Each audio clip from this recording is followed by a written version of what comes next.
Exodus chapter 1. These are the names of the sons of Israel who went to Egypt with Jacob, each with his family: Reuben, Simeon, Levi, and Judah; Issachar, Zebulun, and Benjamin; Dan, and Naphtali; Gad, and Asher. The descendants of Jacob numbered 70 in all. Joseph was already in Egypt. Now Joseph and all his brothers and all that generation died, but the Israelites were exceedingly fruitful. They multiplied greatly, increased in numbers, and became so numerous that the land was filled with them. Then a new king, to whom Joseph meant nothing, came to power in Egypt. "Look," he said to his people, "the Israelites have become far too numerous for us. Come, we must deal shrewdly with them, or they will become even more numerous. And if war breaks out, we'll join our enemies, fight against us, and leave the country." So they put slave masters over them to oppress them with forced labor, and they built Pithom and Ramesses as store cities for Pharaoh. But the more they were oppressed, the more they multiplied and spread. So the Egyptians came to dread the Israelites and worked them ruthlessly. They made their lives bitter with harsh labor, in brick and mortar, and with all kinds of work in the fields. In all their harsh labor the Egyptians worked them ruthlessly. The king of Egypt said to the Hebrew midwives, whose names were Shiphrah and Puah, "When you are helping the Hebrew women during childbirth on the delivery stool, if you see that the baby is a boy, kill him. But if it is a girl, let her live." The midwives, however, feared God and did not do what the king of Egypt had told them to do. They let the boys live. Then the king of Egypt summoned the midwives and asked them, "Why have you done this? Why have you let the boys live?" The midwives answered Pharaoh, "Hebrew women are not like Egyptian women. They are vigorous and give birth before the midwives arrive." So God was kind to the midwives, and the people increased and became even more numerous. And because the midwives feared God, he gave them families of their own. Then Pharaoh gave this order to all his people: "Every Hebrew boy that is born you must throw into the Nile, but let every girl live." Chapter 2. Now a man of the tribe of Levi married a Levite woman, and she became pregnant and gave birth to a son. When she saw that he was a fine child, she hid him for 3 months. But when she could hide him no longer, she got a papyrus basket for him and coated it with tar and pitch. Then she placed the child in it and put it among the reeds along the bank of the Nile. His sister stood at a distance to see what would happen to him. Then Pharaoh's daughter went down to the Nile to bathe, and her attendants were walking along the river bank. She saw the basket among the reeds and sent her female slave to get it. She opened it and saw the baby. He was crying, and she felt sorry for him. "This is one of the Hebrew babies," she said. Then his sister asked Pharaoh's daughter, "Shall I go and get one of the Hebrew women to nurse the baby for you?" "Yes, go," she answered. So the girl went and got the baby's mother. Pharaoh's daughter said to her, "Take this baby and nurse him for me, and I will pay you." So the woman took the baby and nursed him. When the child grew older, she took him to Pharaoh's daughter, and he became her son. She named him Moses, saying, "I drew him out of the water." One day, after Moses had grown up, he went out to where his own people were and watched them at their hard labor. He saw an Egyptian beating a Hebrew, one of his own people. Looking this way and that, and seeing no one, he killed the Egyptian and hid him in the sand. The next day he went out and saw 2 Hebrews fighting. He asked the one in the wrong, "Why are you hitting your fellow Hebrew?" The man said, "Who made you ruler and judge over us? Are you thinking of killing me as you killed the Egyptian?" Then Moses was afraid and thought, "What I did must have become known." When Pharaoh heard of this, he tried to kill Moses. But Moses fled from Pharaoh and went to live in Midian, where he sat down by a well. Now a priest of Midian had 7 daughters, and they came to draw water and fill the troughs to water their father's flock. Some shepherds came along and drove them away, but Moses got up and came to their rescue and watered their flock. When the girls returned to rule their father, he asked them, "Why have you returned so early today?" They answered, "An Egyptian rescued us from the shepherds. He even drew water for us and watered the flock." "And where is he?" Reuel asked his daughters. Why did you leave him? Invite him to have something to eat. Moses agreed to stay with the man, who gave his daughter Zipporah to Moses in marriage. Zipporah gave birth to a son, and Moses named him Gershom, saying, I have become a foreigner in a foreign land. During that long period, the king of Egypt died. The Israelites groaned in their slavery and cried out, and their cry for help because of their slavery went up to God. God heard their groaning, and he remembered his covenant with Abraham, with Isaac, and with Jacob. So God looked on the Israelites and was concerned about them.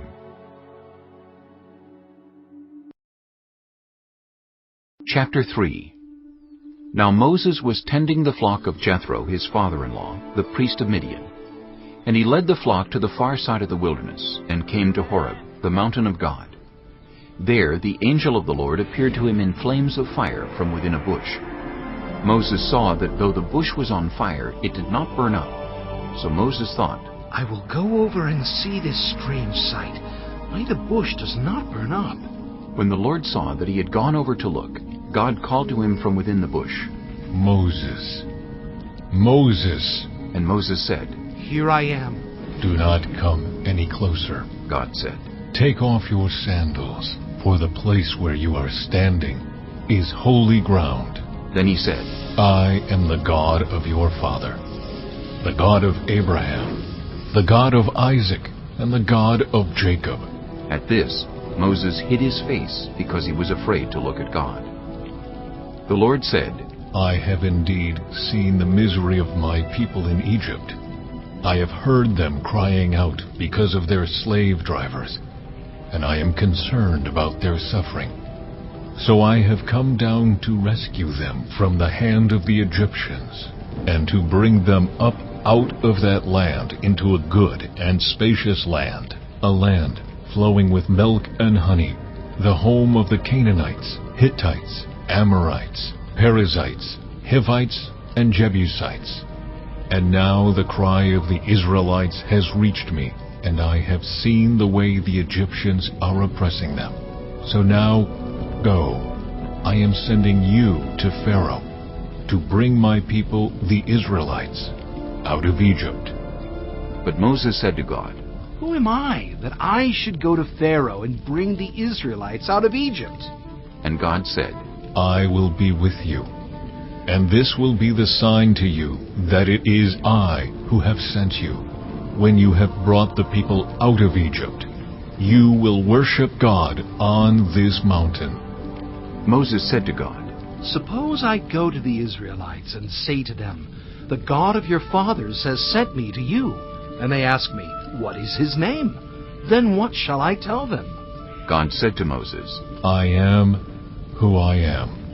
This is what you are to say to the Israelites. I am has sent me to you.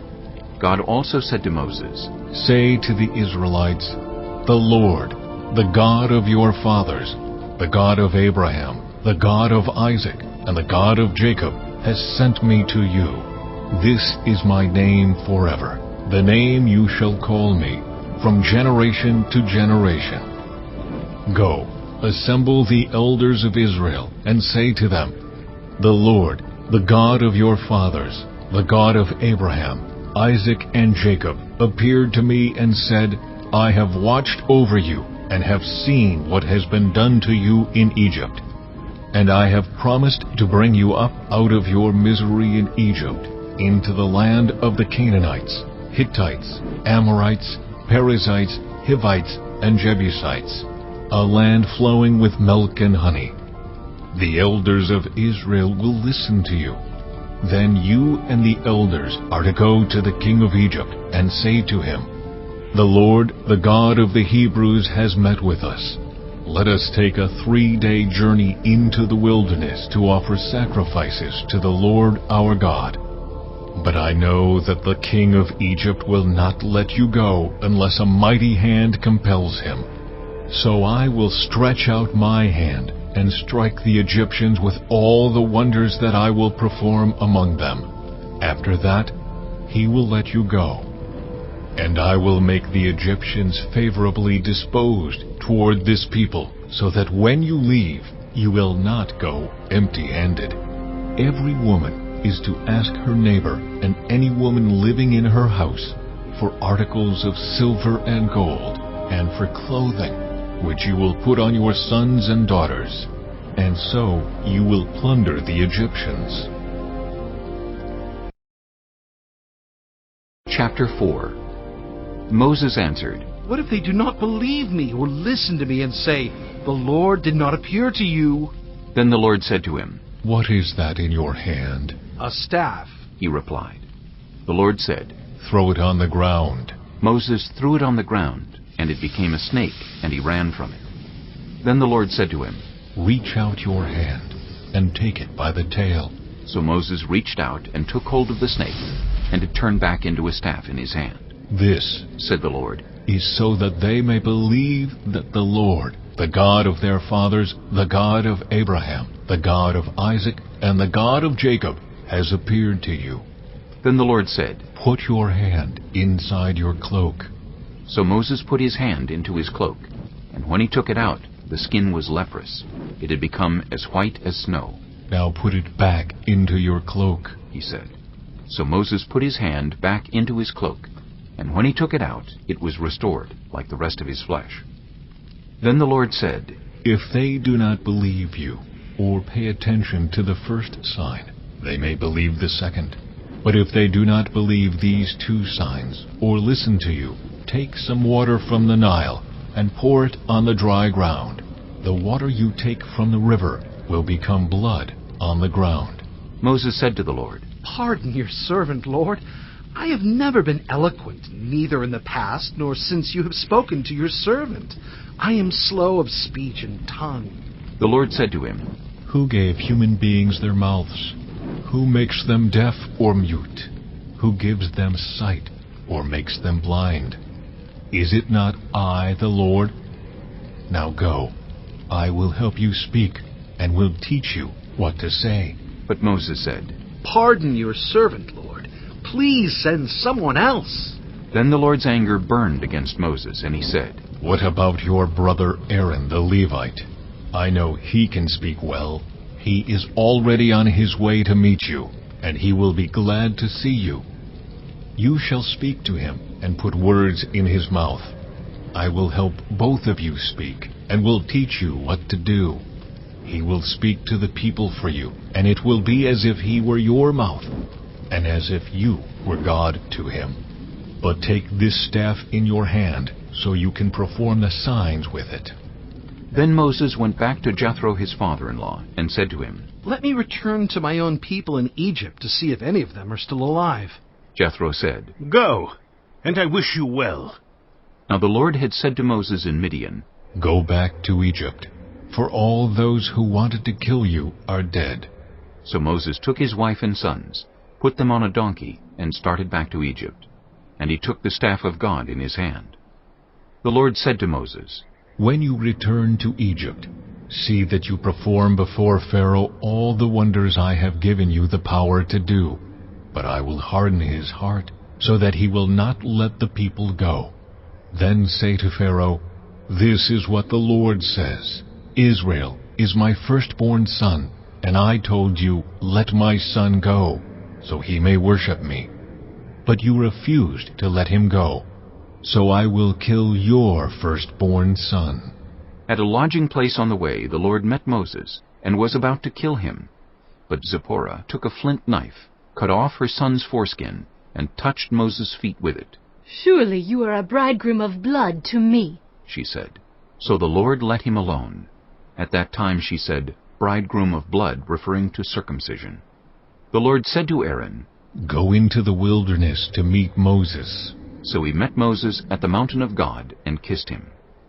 Then Moses told Aaron everything the Lord had sent him to say, and also about all the signs he had commanded him to perform. Moses and Aaron brought together all the elders of the Israelites, and Aaron told them everything the Lord had said to Moses. He also performed the signs before the people, and they believed. And when they heard that the Lord was concerned about them, and had seen their misery, they bowed down and worshipped. Chapter 5. Afterward, Moses and Aaron went to Pharaoh and said, This is what the Lord, the God of Israel, says. Let my people go, so that they may hold a festival to me in the wilderness. Pharaoh said, Who is the Lord that I should obey him and let Israel go? I do not know the Lord, and I will not let Israel go. Then they said, The God of the Hebrews has met with us.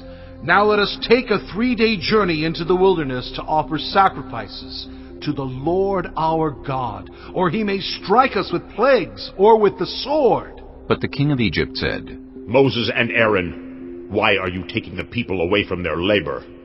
Get back to your work. Then Pharaoh said, Look, the people of the land are now numerous, and you are stopping them from working. That same day Pharaoh gave this order to the slave drivers and overseers in charge of the people. You are no longer to supply the people with straw for making bricks. Let them go and gather their own straw. But require them to make the same number of bricks as before. Don't reduce the quota. They are lazy. That is why they are crying out, Let us go and sacrifice to our God. Make the work harder for the people, so that they keep working and pay no attention to lies. Then the slave drivers and the overseers went out and said to the people, This is what Pharaoh says. I will not give you any more straw. Go and get your own straw wherever you can find it, but your work will not be reduced at all. So the people scattered all over Egypt to gather stubble to use for straw. The slave drivers kept pressing them, saying, Complete the work required of you for each day, just as when you had straw. And Pharaoh's slave drivers beat the Israelite overseers they had appointed, demanding, Why haven't you met your quota of bricks yesterday or today, as before? Then the Israelite overseers went and appealed to Pharaoh. Why have you treated your servants this way? Your servants are given no straw, yet we are told, Make bricks! Your servants are being beaten, but the fault is with your own people. Pharaoh said, Lazy, that's what you are, lazy. That is why you keep saying, Let us go and sacrifice to the Lord. Now get to work. You will not be given any straw, yet you must produce your full quota of bricks. The Israelite overseers realized they were in trouble when they were told, You are not to reduce the number of bricks required of you for each day. When they left Pharaoh, they found Moses and Aaron waiting to meet them, and they said, May the Lord look on you and judge you. You have made us obnoxious to Pharaoh and his officials, and have put a sword in their hand to kill us. Moses returned to the Lord and said, Why, Lord, why have you brought trouble on this people? Is this why you sent me? Ever since I went to Pharaoh to speak in your name, he has brought trouble on this people, and you have not rescued your people at all. Chapter 6. Then the Lord said to Moses, Now you will see what I will do to Pharaoh. Because of my mighty hand, he will let them go. Because of my mighty hand, he will drive them out of his country. God also said to Moses, I am the Lord. I appeared to Abraham, to Isaac, and to Jacob as God Almighty. But by my name the Lord I did not make myself fully known to them. I also established my covenant with them, to give them the land of Canaan, where they resided as foreigners. Moreover, I have heard the groaning of the Israelites, whom the Egyptians are enslaving, and I have remembered my covenant. Therefore, say to the Israelites, I am the Lord, and I will bring you out from under the yoke of the Egyptians. I will free you from being slaves to them, and I will redeem you with an outstretched arm and with mighty acts of judgment. I will take you as my own people, and I will be your God. Then you will know that I am the Lord your God, who brought you out from under the yoke of the Egyptians. And I will bring you to the land I swore with uplifted hand to give to Abraham, to Isaac, and to Jacob. I will give it to you as a possession. I am the Lord. Moses reported this to the Israelites, but they did not listen to him because of their discouragement and harsh labor. Then the Lord said to Moses, Go tell Pharaoh, king of Egypt, to let the Israelites go out of his country. But Moses said to the Lord, If the Israelites will not listen to me, why would Pharaoh listen to me, since I speak with faltering lips? Now the Lord spoke to Moses and Aaron about the Israelites and Pharaoh king of Egypt. and he commanded them to bring the Israelites out of Egypt. These were the heads of their families. The sons of Reuben, the firstborn son of Israel, were Hanok and Palu, Hezron and Carmi. These were the clans of Reuben. The sons of Simeon were Jemuel, Jamin, Ohad, Jachin, Zohar, and Shaul, the son of a Canaanite woman. These were the clans of Simeon. These were the names of the sons of Levi according to their records: Gershon, Kohath, and Merari. Levi lived 137 years. The sons of Gershon by clans were Libni and Shimei. The sons of Kohath were Amram, Izhar, Hebron, and Uzziel. Kohath lived 133 years. The sons of Merari were Malai and Mushi. These were the clans of Levi according to their records. Amram married his father's sister Jochebed, who bore him Aaron and Moses. Amram lived 137 years. The sons of Izhar were Korah, Nepheg, and Zikri. The sons of Uzziel were Mishael, Elzaphan, and Sithri. Aaron married Elisheba, daughter of Amminadab and sister of Nahshon, and she bore him Nadab and Abihu, Eleazar, and Ithamar. The sons of Korah were Asher, Elkanah, and Abiasaph. These were the Korahite clans. Eleazar, son of Aaron, married one of the daughters of Putiel, and she bore him Phinehas. These were the heads of the Levite families, clan by clan. It was this Aaron and Moses to whom the Lord said, "Bring the Israelites out of Egypt by their divisions." They were the ones who spoke to Pharaoh, king of Egypt, about bringing the Israelites out of Egypt, this same Moses and Aaron. Now when the Lord spoke to Moses in Egypt, he said to him, "I am the Lord. Tell Pharaoh, king of Egypt, everything I tell you." But Moses said to the Lord, "Since I speak with faltering lips, why would Pharaoh listen to me?" Chapter 7. Then the Lord said to Moses, "See, I have made you like God to Pharaoh, and your brother Aaron will be your prophet. You are to say everything I command you, and your brother Aaron is to tell Pharaoh to let the Israelites go out of his country. But I will harden Pharaoh's heart, and though I multiply my signs and wonders in Egypt, he will not listen to you. Then I will lay my hand on Egypt, and with mighty acts of judgment I will bring out my divisions, my people, the Israelites. And the Egyptians will know that I am the Lord when I stretch out my hand against Egypt and bring the Israelites out of it." Moses and Aaron did just as the Lord commanded them. Moses was 80 years old, and Aaron 83 when they spoke to Pharaoh. The Lord said to Moses and Aaron, "When Pharaoh says to you, 'Perform a miracle,' then say to Aaron, 'Take your staff and throw it down before Pharaoh, and it will become a snake.'" So Moses and Aaron went to Pharaoh and did just as the Lord commanded. Aaron threw his staff down in front of Pharaoh and his officials, and it became a snake.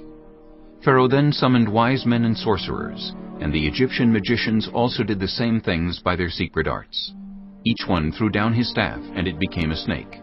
But Aaron's staff swallowed up their staffs. Yet Pharaoh's heart became hard, and he would not listen to them, just as the Lord had said. Then the Lord said to Moses, "Pharaoh's heart is unyielding. He refuses to let the people go. Go to Pharaoh in the morning as he goes out to the river. Confront him on the bank of the Nile, and take in your hand the staff that was changed into a snake. Then say to him, 'The Lord, the God of the Hebrews, has sent me to say to you, let my people go, so that they may worship me in the wilderness. But until now you have not listened. This is what the Lord says. By this you will know that I am the Lord. With the staff that is in my hand, I will strike the water of the Nile, and it will be changed into blood. The fish in the Nile will die, and the river will stink.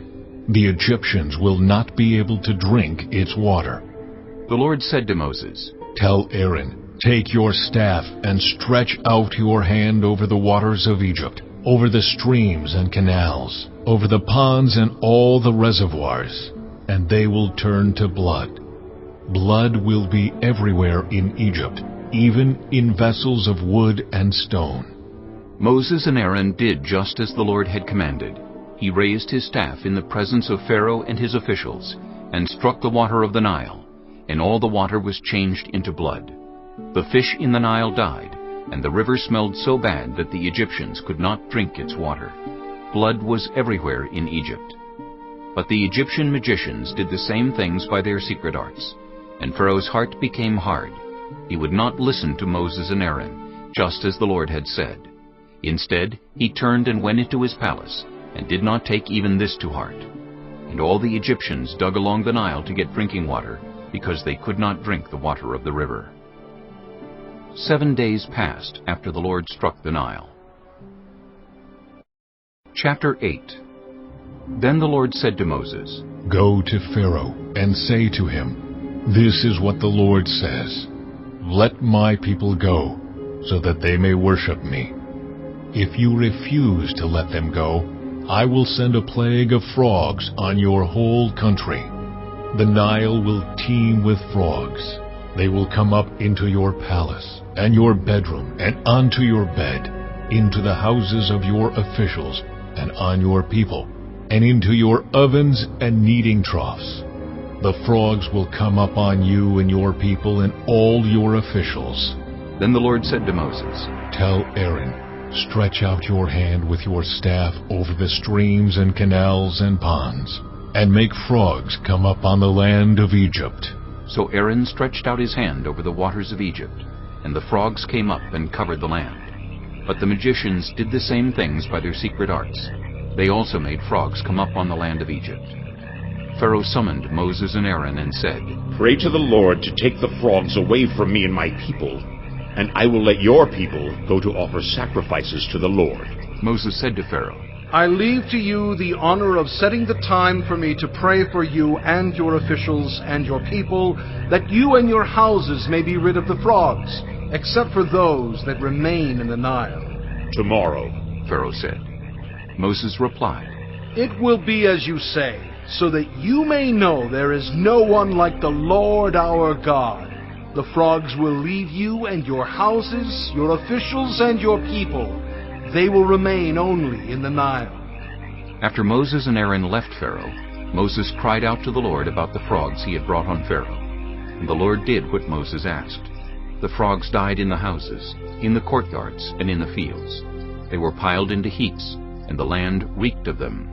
But when Pharaoh saw that there was relief, he hardened his heart and would not listen to Moses and Aaron, just as the Lord had said. Then the Lord said to Moses, Tell Aaron, Stretch out your staff and strike the dust of the ground, and throughout the land of Egypt the dust will become gnats. They did this, and when Aaron stretched out his hand with the staff and struck the dust of the ground, gnats came on people and animals. All the dust throughout the land of Egypt became gnats. But when the magicians tried to produce gnats by their secret arts, they could not. Since the gnats were on people and animals everywhere, the magicians said to Pharaoh, This is the finger of God. But Pharaoh's heart was hard, and he would not listen, just as the Lord had said.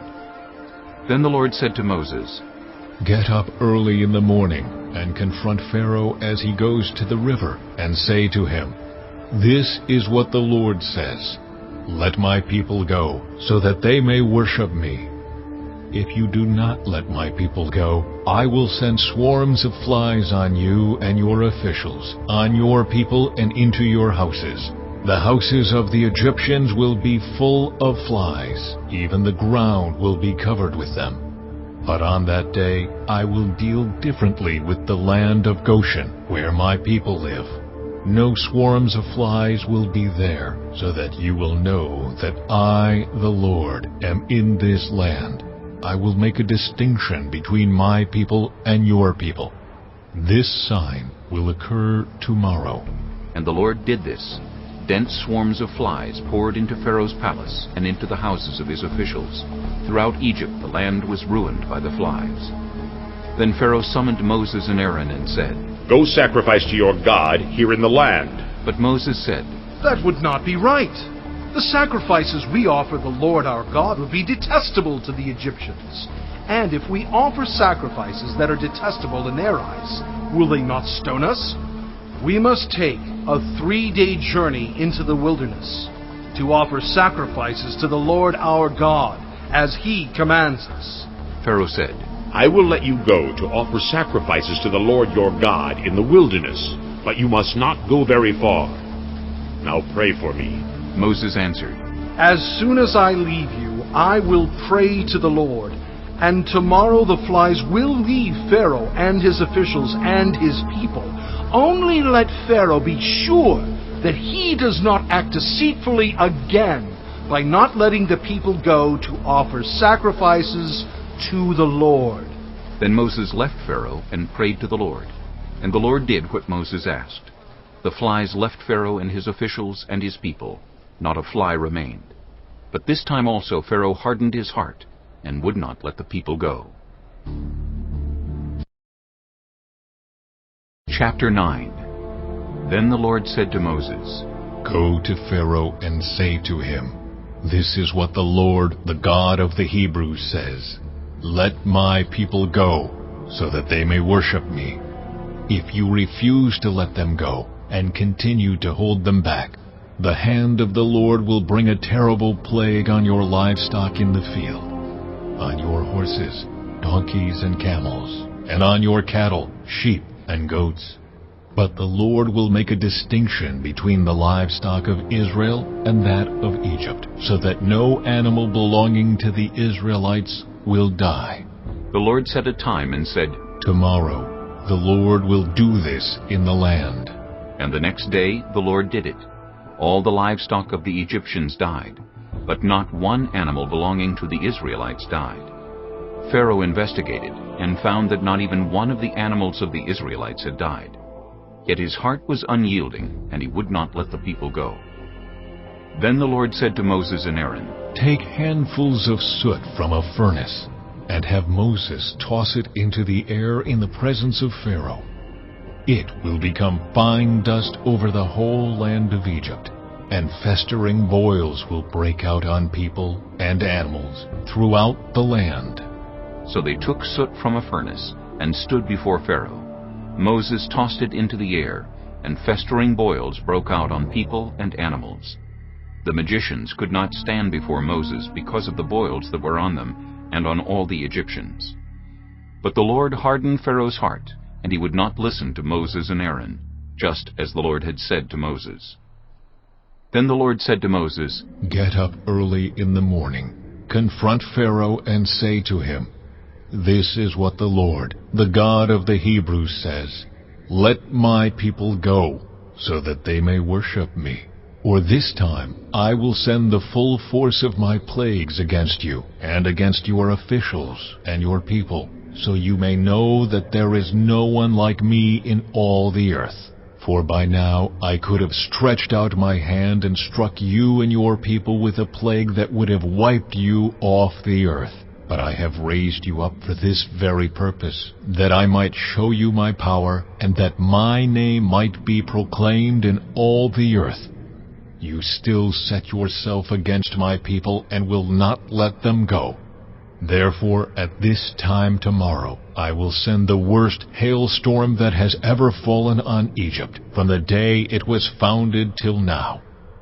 Give an order now to bring your livestock and everything you have in the field to a place of shelter, because the hail will fall on every person and animal that has not been brought in and is still out in the field, and they will die." Those officials of Pharaoh who feared the word of the Lord hurried to bring their slaves and their livestock inside. But those who ignored the word of the Lord left their slaves and livestock in the field. Then the Lord said to Moses, "Stretch out your hand toward the sky, so that hail will fall all over Egypt, on people and animals, and on everything growing in the fields of Egypt." When Moses stretched out his staff toward the sky, the Lord sent thunder and hail, and lightning flashed down to the ground. So the Lord rained hail on the land of Egypt. Hail fell, and lightning flashed back and forth. It was the worst storm in all the land of Egypt since it had become a nation. Throughout Egypt, hail struck everything in the fields, both people and animals. It beat down everything growing in the fields, and stripped every tree. The only place it did not hail was the land of Goshen, where the Israelites were. Then Pharaoh summoned Moses and Aaron. "This time I have sinned," he said to them. "The Lord is in the right, and I and my people are in the wrong. Pray to the Lord, for we have had enough thunder and hail. I will let you go. You don't have to stay any longer." Moses replied, "When I have gone out of the city, I will spread out my hands in prayer to the Lord. The thunder will stop, and there will be no more hail, so you may know that the earth is the Lord's. But I know that you and your officials still do not fear the Lord God." The flax and barley were destroyed, since the barley had headed and the flax was in bloom. The wheat and spelt, however, were not destroyed, because they ripened later. Then Moses left Pharaoh and went out of the city. He spread out his hands toward the Lord. The thunder and hail stopped, and the rain no longer poured down on the land. When Pharaoh saw that the rain and hail and thunder had stopped, he sinned again. He and his officials hardened their hearts. So Pharaoh's heart was hard, and he would not let the Israelites go, just as the Lord had said through Moses. Chapter 10. Then the Lord said to Moses, "Go to Pharaoh, for I have hardened his heart, and the hearts of his officials, so that I may perform these signs of mine among them, that you may tell your children and grandchildren how I dealt harshly with the Egyptians, and how I performed my signs among them, and that you may know that I am the Lord." So Moses and Aaron went to Pharaoh and said to him, "This is what the Lord, the God of the Hebrews, says. How long will you refuse to humble yourself before me? Let my people go, so that they may worship me. If you refuse to let them go, I will bring locusts into your country tomorrow. They will cover the face of the ground so that it cannot be seen. They will devour what little you have left after the hail, including every tree that is growing in your fields. They will fill your houses and those of all your officials and all the Egyptians, something neither your parents nor your ancestors have ever seen from the day they settled in this land till now." Then Moses turned and left Pharaoh. Pharaoh's officials said to him, "How long will this man be a snare to us? Let the people go, so that they may worship the Lord their God. Do you not yet realize that Egypt is ruined?" Then Moses and Aaron were brought back to Pharaoh. "Go worship the Lord your God," he said. "But tell me who will be going." Moses answered, "We will go with our young and our old, with our sons and our daughters, and with our flocks and herds, because we are to celebrate a festival to the Lord." Pharaoh said, "The Lord be with you, if I let you go, along with your women and children. Clearly you are bent on evil. No, have only the men go and worship the Lord, since that's what you have been asking for." Then Moses and Aaron were driven out of Pharaoh's presence. And the Lord said to Moses, "Stretch out your hand over Egypt, so that locusts swarm over the land and devour everything growing in the fields, everything left by the hail." So Moses stretched out his staff over Egypt, and the Lord made an east wind blow across the land all that day and all that night. By morning the wind had brought the locusts. They invaded all Egypt and settled down in every area of the country in great numbers. Never before had there been such a plague of locusts, nor will there ever be again. They covered all the ground until it was black.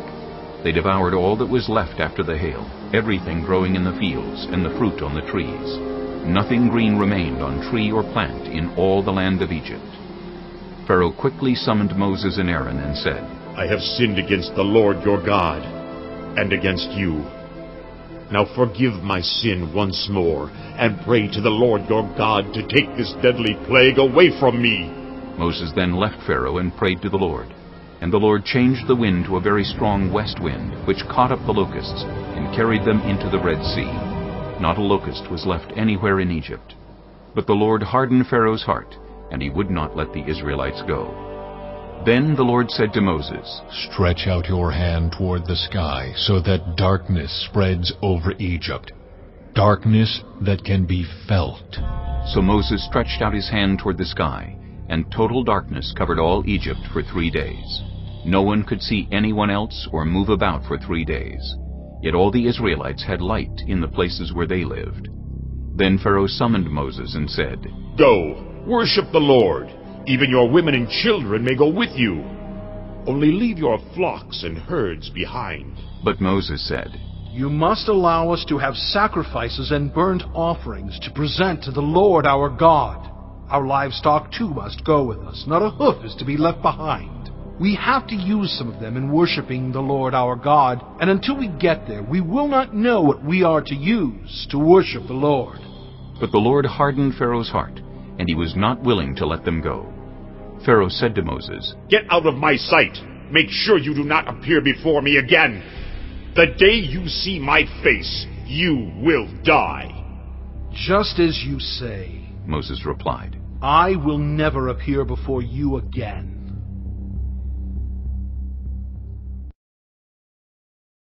Chapter 11.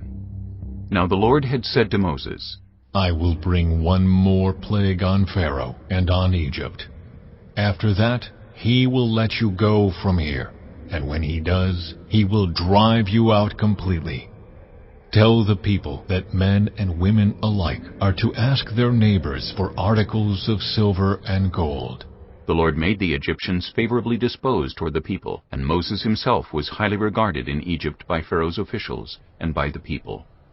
So Moses said, "This is what the Lord says. About midnight I will go throughout Egypt.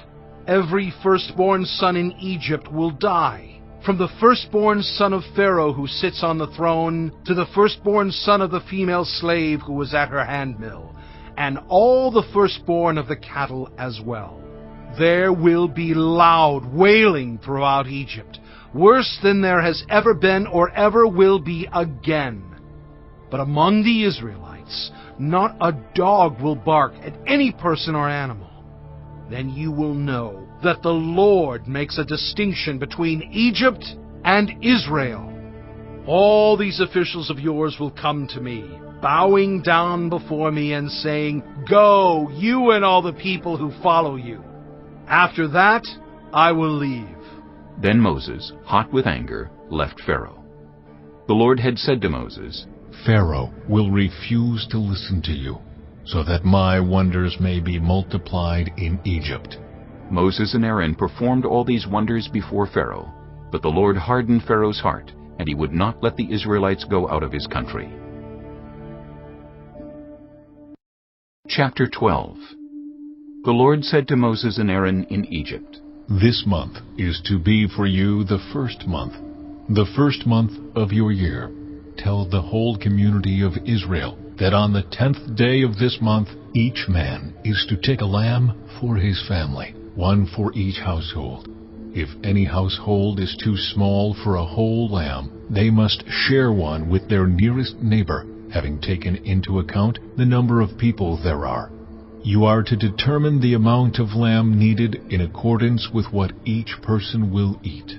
The animals you choose must be year-old males without defect, and you may take them from the sheep or the goats. Take care of them until the 14th day of the month, when all the members of the community of Israel must slaughter them at twilight.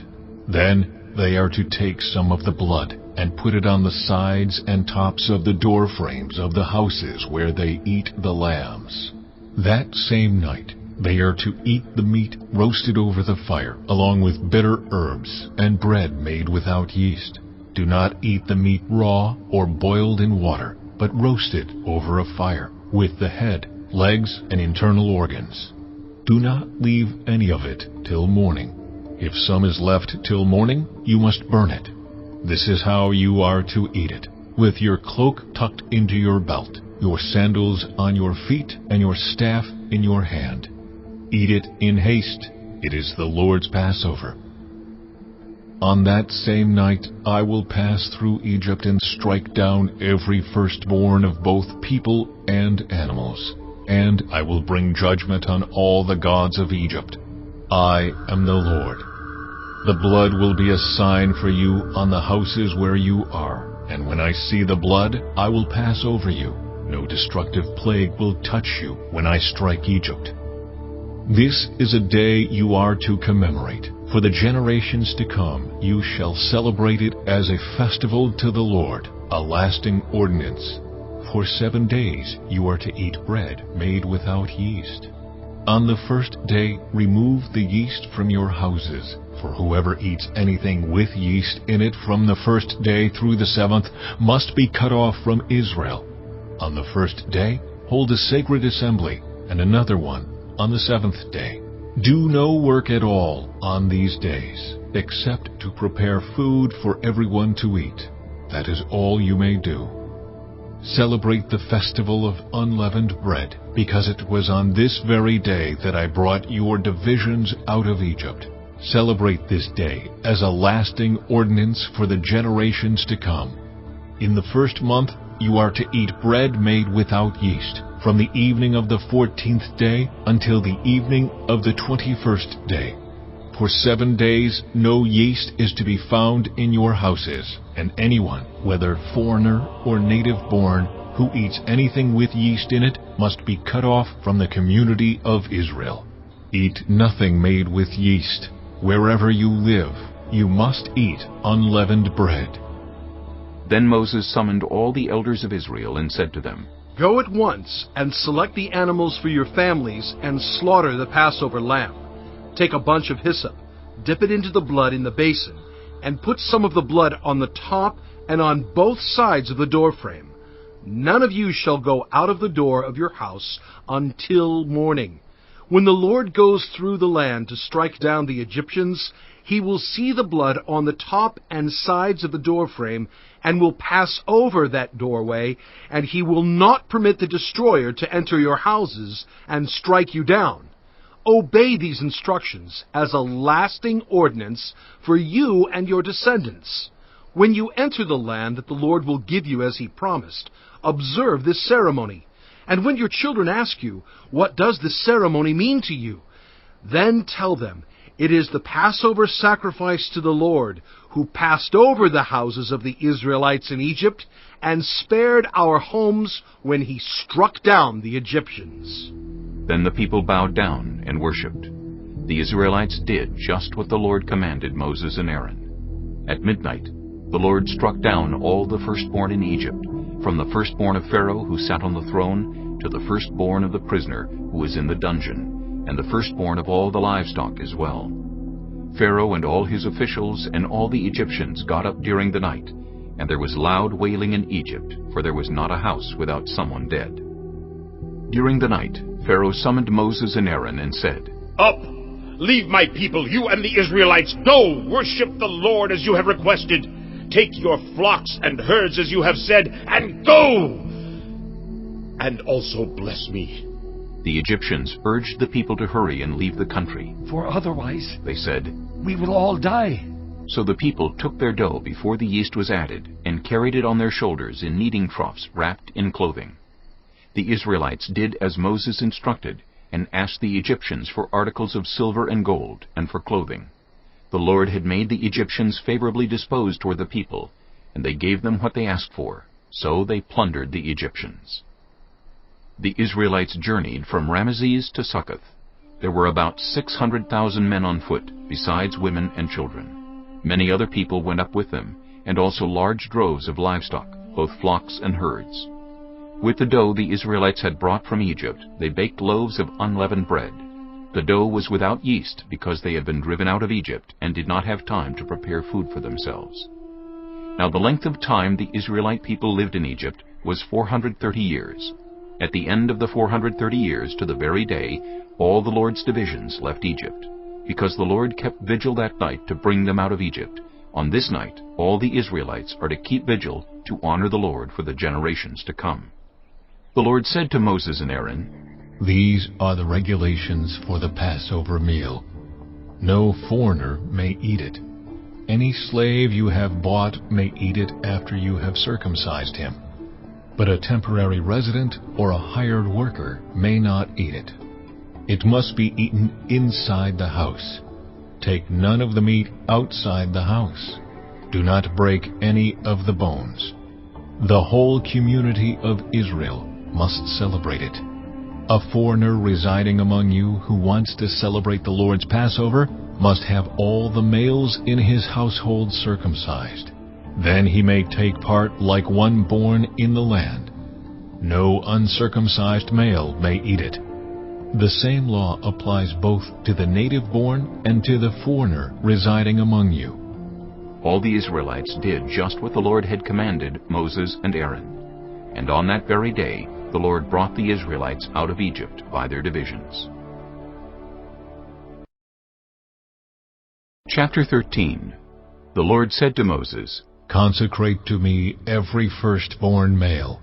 The first offspring of every womb among the Israelites belongs to me, whether human or animal.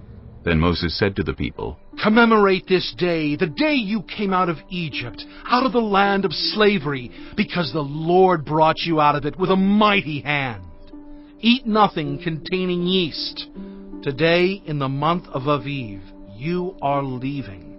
When the Lord brings you into the land of the Canaanites, Hittites, Amorites, Hivites, and Jebusites, the land he swore to your ancestors to give you, a land flowing with milk and honey, you are to observe this ceremony in this month. For 7 days eat bread made without yeast, and on the 7th day hold a festival to the Lord. Eat unleavened bread during those 7 days.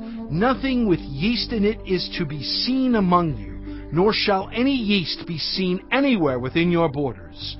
On that day tell your son, I do this because of what the Lord did for me when I came out of Egypt.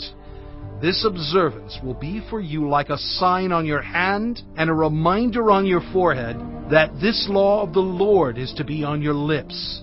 For the Lord brought you out of Egypt with his mighty hand. You must keep this ordinance at the appointed time, year after year. After the Lord brings you into the land of the Canaanites and gives it to you as he promised on oath to you and your ancestors, you are to give over to the Lord the first offspring of every womb. All the firstborn males of your livestock belong to the Lord. Redeem with a lamb every firstborn donkey. But if you do not redeem it, break its neck. Redeem every firstborn among your sons. In days to come, when your son asks you, What does this mean? Say to him, With a mighty hand the Lord brought us out of Egypt, out of the land of slavery. When Pharaoh stubbornly refused to let us go, the Lord killed the firstborn of both people and animals in Egypt. This is why I sacrifice to the Lord the first male offspring of every womb, and redeem each of my firstborn sons. And it will be like a sign on your hand and a symbol on your forehead that the Lord brought us out of Egypt with his mighty hand. When Pharaoh let the people go, God did not lead them on the road through the Philistine country, though that was shorter. For God said, If they face war, they might change their minds and return to Egypt. So God led the people around by the desert road toward the Red Sea. The Israelites went up out of Egypt ready for battle. Moses took the bones of Joseph with him, because Joseph had made the Israelites swear an oath. He had said, God will surely come to your aid, and then you must carry my bones up with you from this place. After leaving Succoth, they camped at Etham on the edge of the desert. By day the Lord went ahead of them in a pillar of cloud to guide them on their way, and by night in a pillar of fire to give them light, so that they could travel by day or night. Neither the pillar of cloud by day nor the pillar of fire by night left its place in front of the people. Chapter 14. Then the Lord said to Moses, Tell the Israelites to turn back and encamp near Pi-hahiroth, between Migdol and the sea. They are to encamp by the sea, directly opposite Baal-Zephon. Pharaoh will think the Israelites are wandering around the land in confusion, hemmed in by the desert, and I will harden Pharaoh's heart, and he will pursue them. But I will gain glory for myself through Pharaoh and all his army, and the Egyptians will know that I am the Lord. So the Israelites did this. When the king of Egypt was told that the people had fled, Pharaoh and his officials changed their minds about them, and said, What have we done? We have let the Israelites go, and have lost their services." So he had his chariot made ready, and took his army with him. He took 600 of the best chariots, along with all the other chariots of Egypt, with officers over all of them. The Lord hardened the heart of Pharaoh, king of Egypt, so that he pursued the Israelites, who were marching out boldly. The Egyptians, all Pharaoh's horses and chariots, horsemen and troops, pursued the Israelites, and overtook them as they camped by the sea near Pi-hahiroth, opposite Baal-zephon. As Pharaoh approached, the Israelites looked up, and there were the Egyptians marching after them. They were terrified and cried out to the Lord. They said to Moses, "Was it because there were no graves in Egypt that you brought us to the desert to die? What have you done to us by bringing us out of Egypt? Didn't we say to you in Egypt, 'Leave us alone, let us serve the Egyptians'? It would have been better for us to serve the Egyptians than to die in the desert." Moses answered the people, "Do not be afraid. Stand firm, and you will see the deliverance the Lord will bring you today. The Egyptians you see today, you will never see again. The Lord will fight for you. You need only to be still." Then the Lord said to Moses, "Why are you crying out to me? Tell the Israelites to move on. Raise your staff and stretch out your hand over the sea to divide the water, so that the Israelites can go through the sea on dry ground. I will harden the hearts of the Egyptians, so that they will go in after them, and I will gain glory through Pharaoh and all his army, through his chariots and his horsemen. The Egyptians will know that I am the Lord, when I gain glory through Pharaoh, his chariots, and his horsemen." Then the angel of God, who had been traveling in front of Israel's army, withdrew and went behind them. The pillar of cloud also moved from in front, and stood behind them, coming between the armies of Egypt and Israel. Throughout the night, the cloud brought darkness to the one side, and light to the other side, so neither went near the other all night long.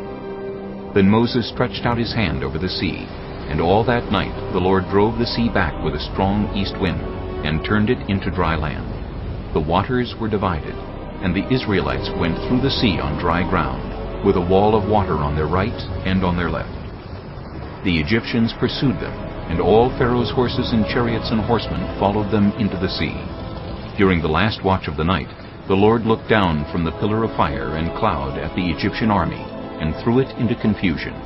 He jammed the wheels of their chariots, so that they had difficulty driving. And the Egyptians said, "Let's get away from the Israelites! The Lord is fighting for them against Egypt!" Then the Lord said to Moses, "Stretch out your hand over the sea, so that the waters may flow back over the Egyptians, and their chariots and horsemen." Moses stretched out his hand over the sea, and at daybreak the sea went back to its place. The Egyptians were fleeing toward it, and the Lord swept them into the sea. The water flowed back and covered the chariots and horsemen, the entire army of Pharaoh that had followed the Israelites into the sea. Not one of them survived. But the Israelites went through the sea on dry ground, with a wall of water on their right and on their left. That day the Lord saved Israel from the hands of the Egyptians, and Israel saw the Egyptians lying dead on the shore. And when the Israelites saw the mighty hand of the Lord displayed against the Egyptians, the people feared the Lord, and put their trust in him and in Moses his servant. Chapter 15. Then Moses and the Israelites sang this song to the Lord. "I will sing to the Lord, for he is highly exalted. Both horse and driver he has hurled into the sea. The Lord is my strength and my defense. He has become my salvation. He is my God, and I will praise him, my father's God, and I will exalt him. The Lord is a warrior. The Lord is his name. Pharaoh's chariots and his army he has hurled into the sea. The best of Pharaoh's officers are drowned in the Red Sea. The deep waters have covered them. They sank to the depths like a stone. Your right hand, Lord, was majestic in power. Your right hand, Lord, shattered the enemy. In the greatness of your majesty you threw down those who opposed you. You unleashed your burning anger. It consumed them like stubble, By the blast of your nostrils, the waters piled up. The surging waters stood up like a wall. The deep waters congealed in the heart of the sea. The enemy boasted, I will pursue, I will overtake them, I will divide the spoils, I will gorge myself on them. I will draw my sword, and my hand will destroy them. But you blew with your breath, and the sea covered them. They sank like lead in the mighty waters. Who among the gods is like you, Lord? Who is like you, majestic in holiness, awesome in glory, working wonders? You stretch out your right hand, and the earth swallows your enemies. In your unfailing love you will lead the people you have redeemed. In your strength you will guide them to your holy dwelling. The nations will hear and tremble. Anguish will grip the people of Philistia. The chiefs of Edom will be terrified. The leaders of Moab will be seized with trembling. The people of Canaan will melt away. Terror and dread will fall on them. By the power of your arm they will be as still as a stone until your people pass by, Lord, until the people you bought pass by.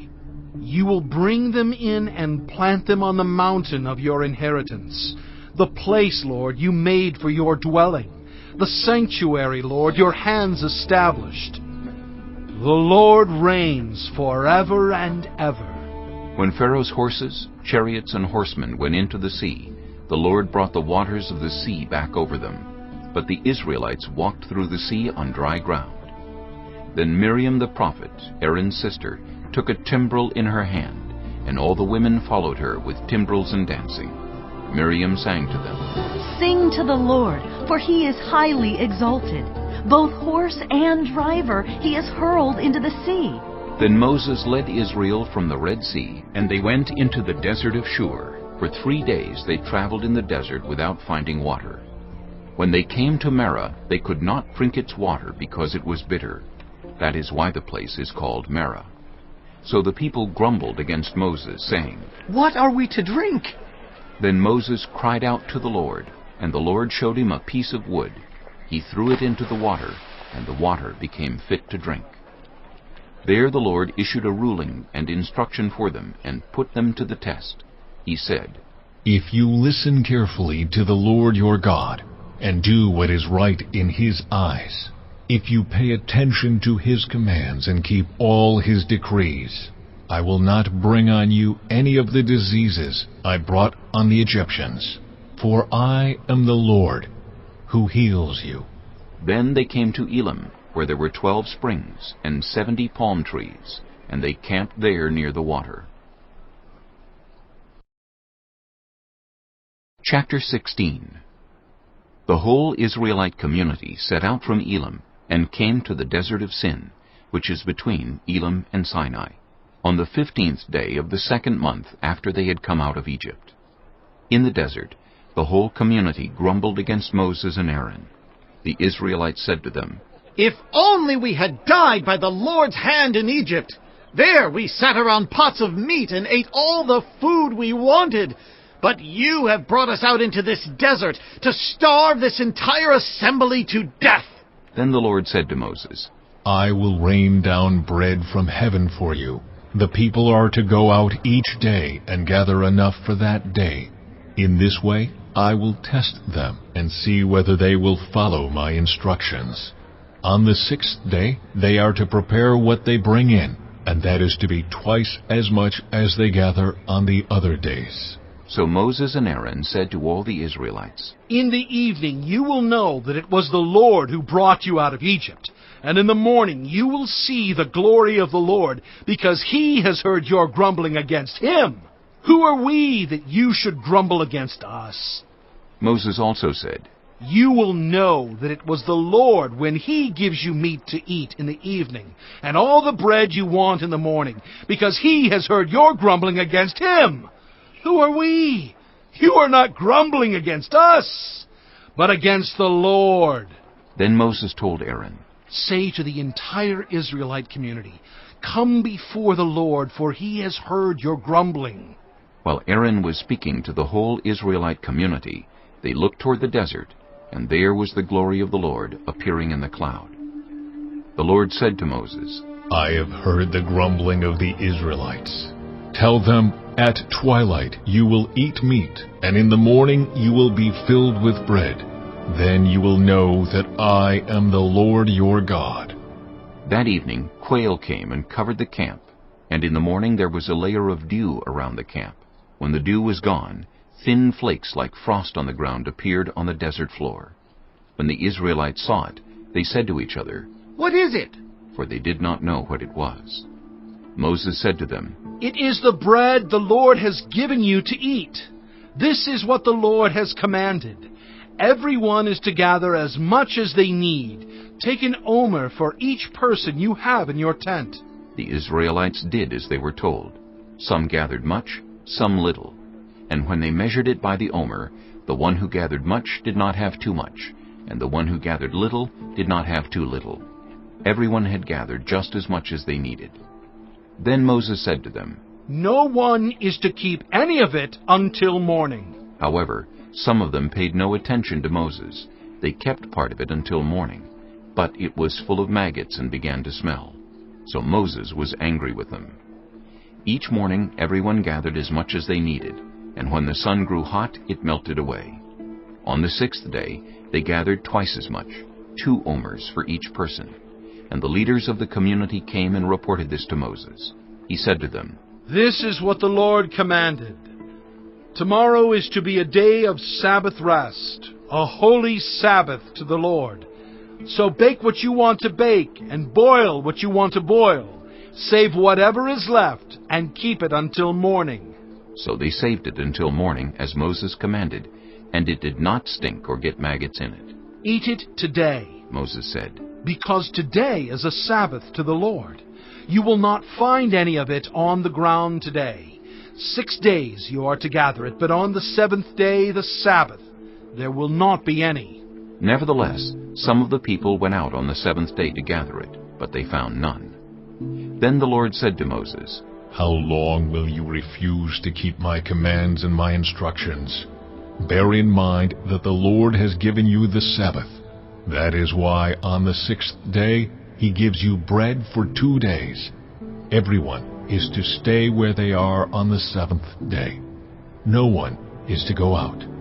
So the people rested on the 7th day. The people of Israel called the bread manna. It was white like coriander seed, and tasted like wafers made with honey. Moses said, This is what the Lord has commanded. Take an omer of manna and keep it for the generations to come, so they can see the bread I gave you to eat in the wilderness when I brought you out of Egypt. So Moses said to Aaron, Take a jar and put an omer of manna in it. Then place it before the Lord to be kept for the generations to come. As the Lord commanded Moses, Aaron put the manna with the tablets of the covenant law so that it might be preserved. The Israelites ate manna 40 years, until they came to a land that was settled. They ate manna until they reached the border of Canaan. An omer is 1/10 of an ephah. Chapter 17. The whole Israelite community set out from the desert of Sin, traveling from place to place as the Lord commanded. They camped at Rephidim, but there was no water for the people to drink. So they quarreled with Moses and said, Give us water to drink! Moses replied, Why do you quarrel with me? Why do you put the Lord to the test? But the people were thirsty for water there, and they grumbled against Moses. They said, Why did you bring us up out of Egypt to make us and our children and livestock die of thirst? Then Moses cried out to the Lord, What am I to do with these people? They are almost ready to stone me. The Lord answered Moses, Go out in front of the people. Take with you some of the elders of Israel, and take in your hand the staff with which you struck the Nile, and go. I will stand there before you, by the rock at Horeb. Strike the rock, and water will come out of it for the people to drink. So Moses did this in the sight of the elders of Israel.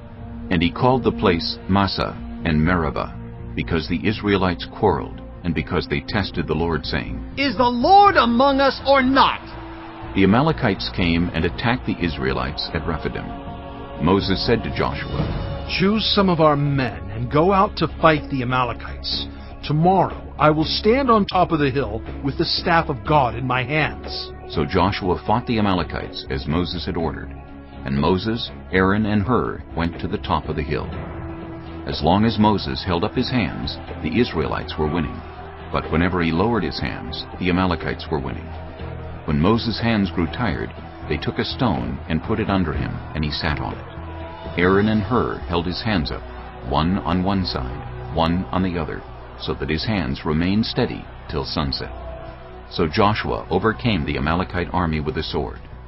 Then the Lord said to Moses, "Write this on a scroll as something to be remembered, and make sure that Joshua hears it, because I will completely blot out the name of Amalek from under heaven."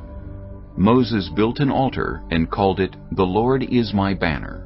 He said, "Because hands were lifted up against the throne of the Lord will be at war against the Amalekites from generation to generation."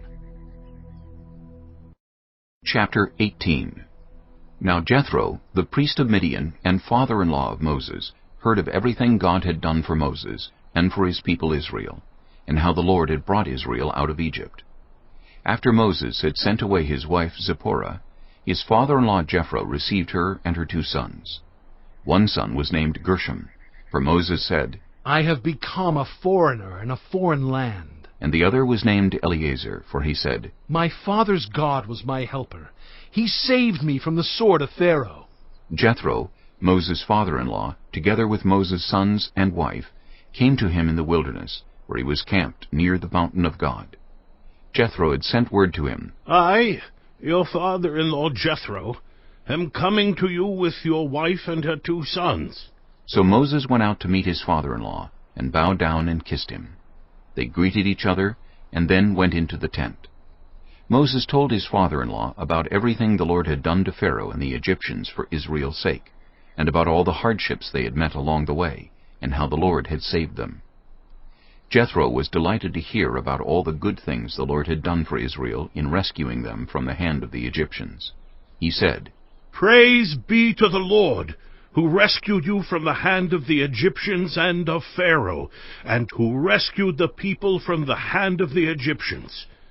Now I know that the Lord is greater than all other gods, for he did this to those who had treated Israel arrogantly." Then Jethro, Moses' father-in-law, brought a burnt offering and other sacrifices to God, and Aaron came with all the elders of Israel to eat a meal with Moses' father-in-law in the presence of God. The next day Moses took his seat to serve as judge for the people, and they stood around him from morning till evening. When his father-in-law saw all that Moses was doing for the people, he said, "What is this you are doing for the people? Why do you alone sit as judge, while all these people stand around you from morning till evening?" Moses answered him, "Because the people come to me to seek God's will. Whenever they have a dispute, it is brought to me, and I decide between the parties and inform them of God's decrees and instructions." Moses' father-in-law replied, "What you are doing is not good. You and these people who come to you will only wear yourselves out. The work is too heavy for you. You cannot handle it alone. Listen now to me, and I will give you some advice, and may God be with you.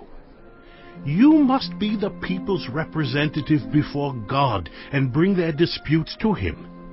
Teach them his decrees and instructions and show them the way they are to live and how they are to behave.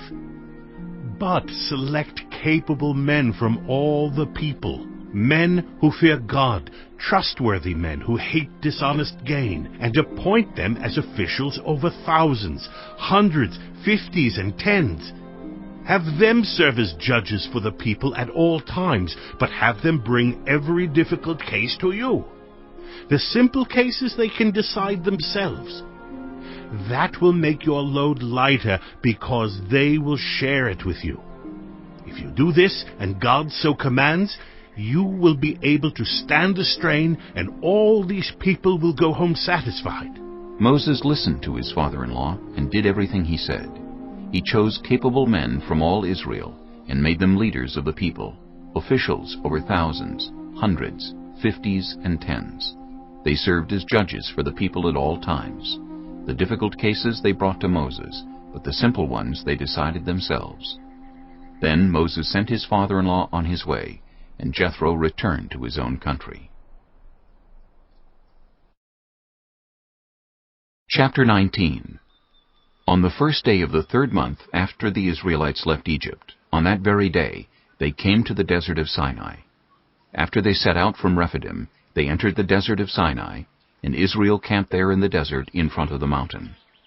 Then Moses went up to God, and the Lord called to him from the mountain and said, This is what you are to say to the descendants of Jacob, and what you are to tell the people of Israel. You yourselves have seen what I did to Egypt, and how I carried you on eagle's wings, and brought you to myself. Now if you obey me fully, and keep my covenant, then out of all nations you will be my treasured possession.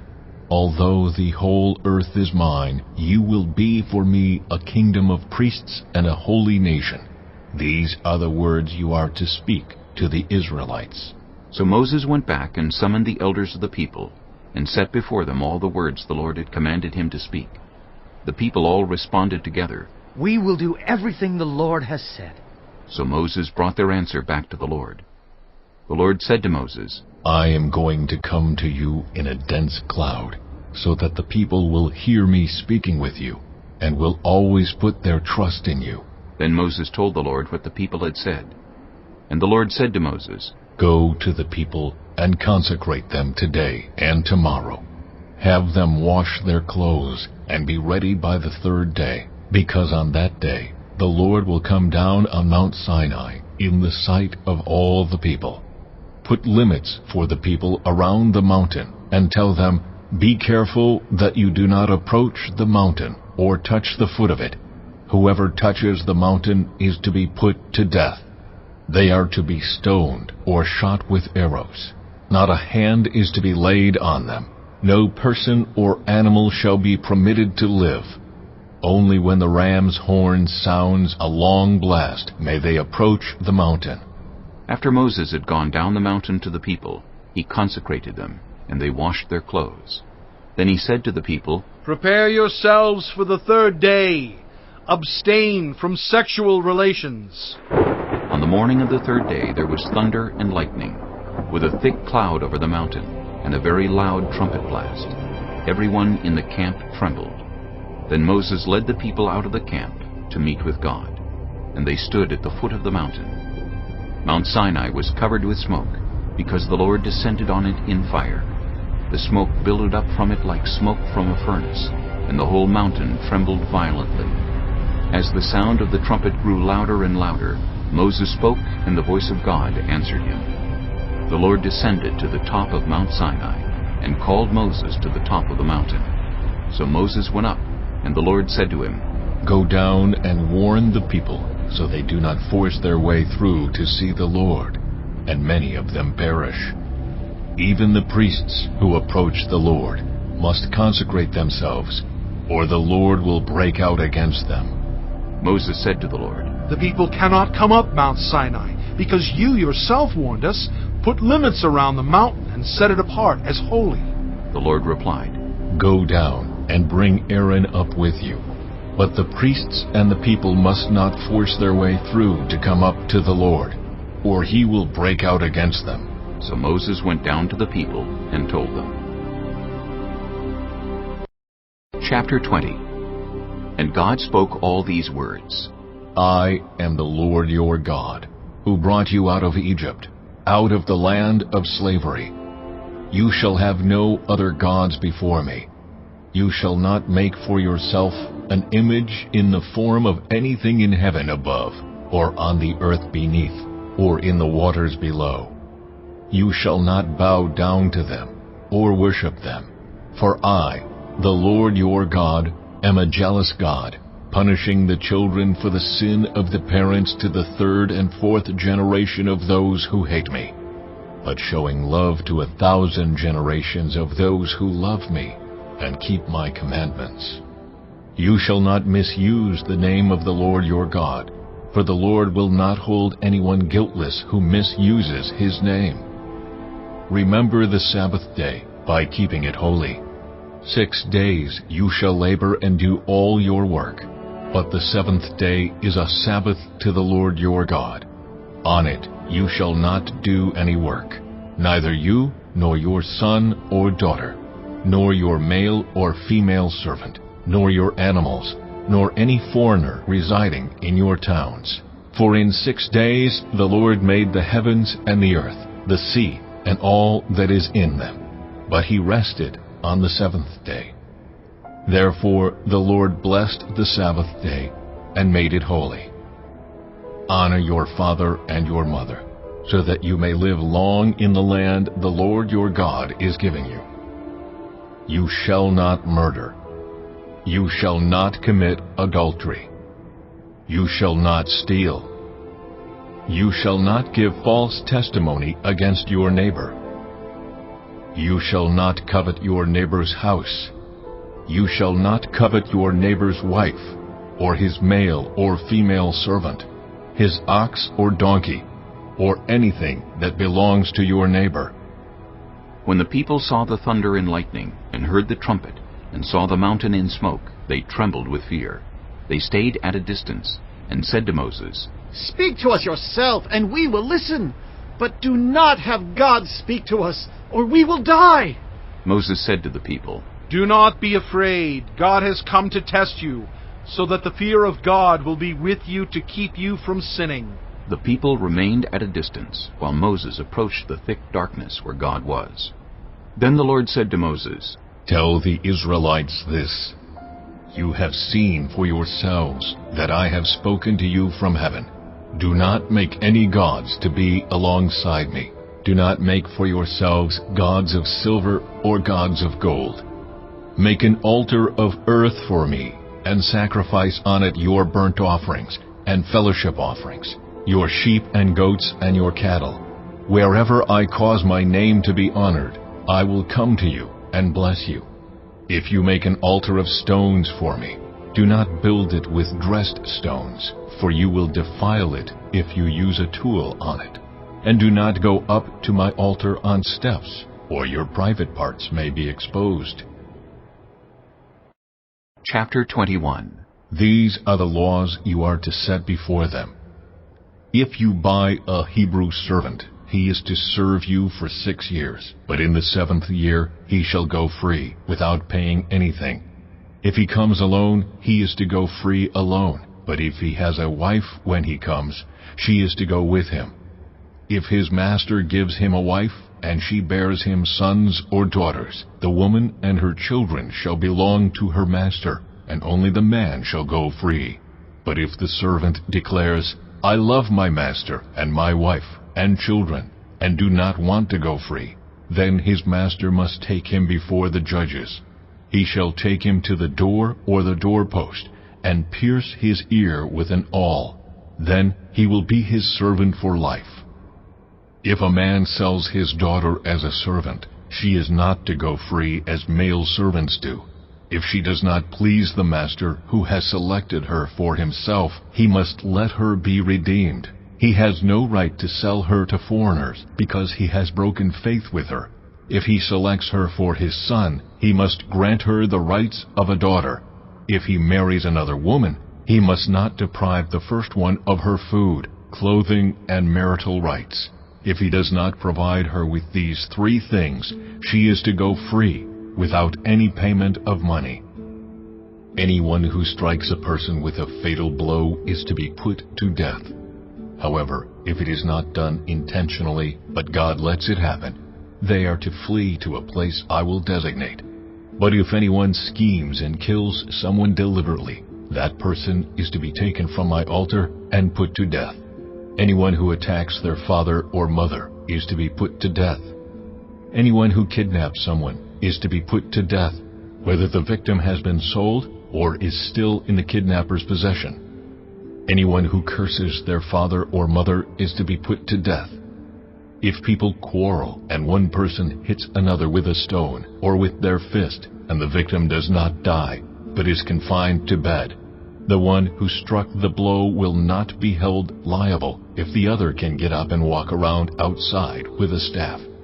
However, the guilty party must pay the injured person for any loss of time and see that the victim is completely healed. Anyone who beats their male or female slave with a rod must be punished if the slave dies as a direct result, but they are not to be punished if the slave recovers after a day or two, since the slave is their property. If people are fighting and hit a pregnant woman and she gives birth prematurely, but there is no serious injury, the offender must be fined whatever the woman's husband demands and the court allows. But if there is serious injury, you are to take life for life, eye for eye, tooth for tooth, hand for hand, foot for foot, burn for burn, wound for wound, bruise for bruise. An owner who hits a male or female slave in the eye and destroys it must let the slave go free to compensate for the eye. And an owner who knocks out the tooth of a male or female slave must let the slave go free to compensate for the tooth.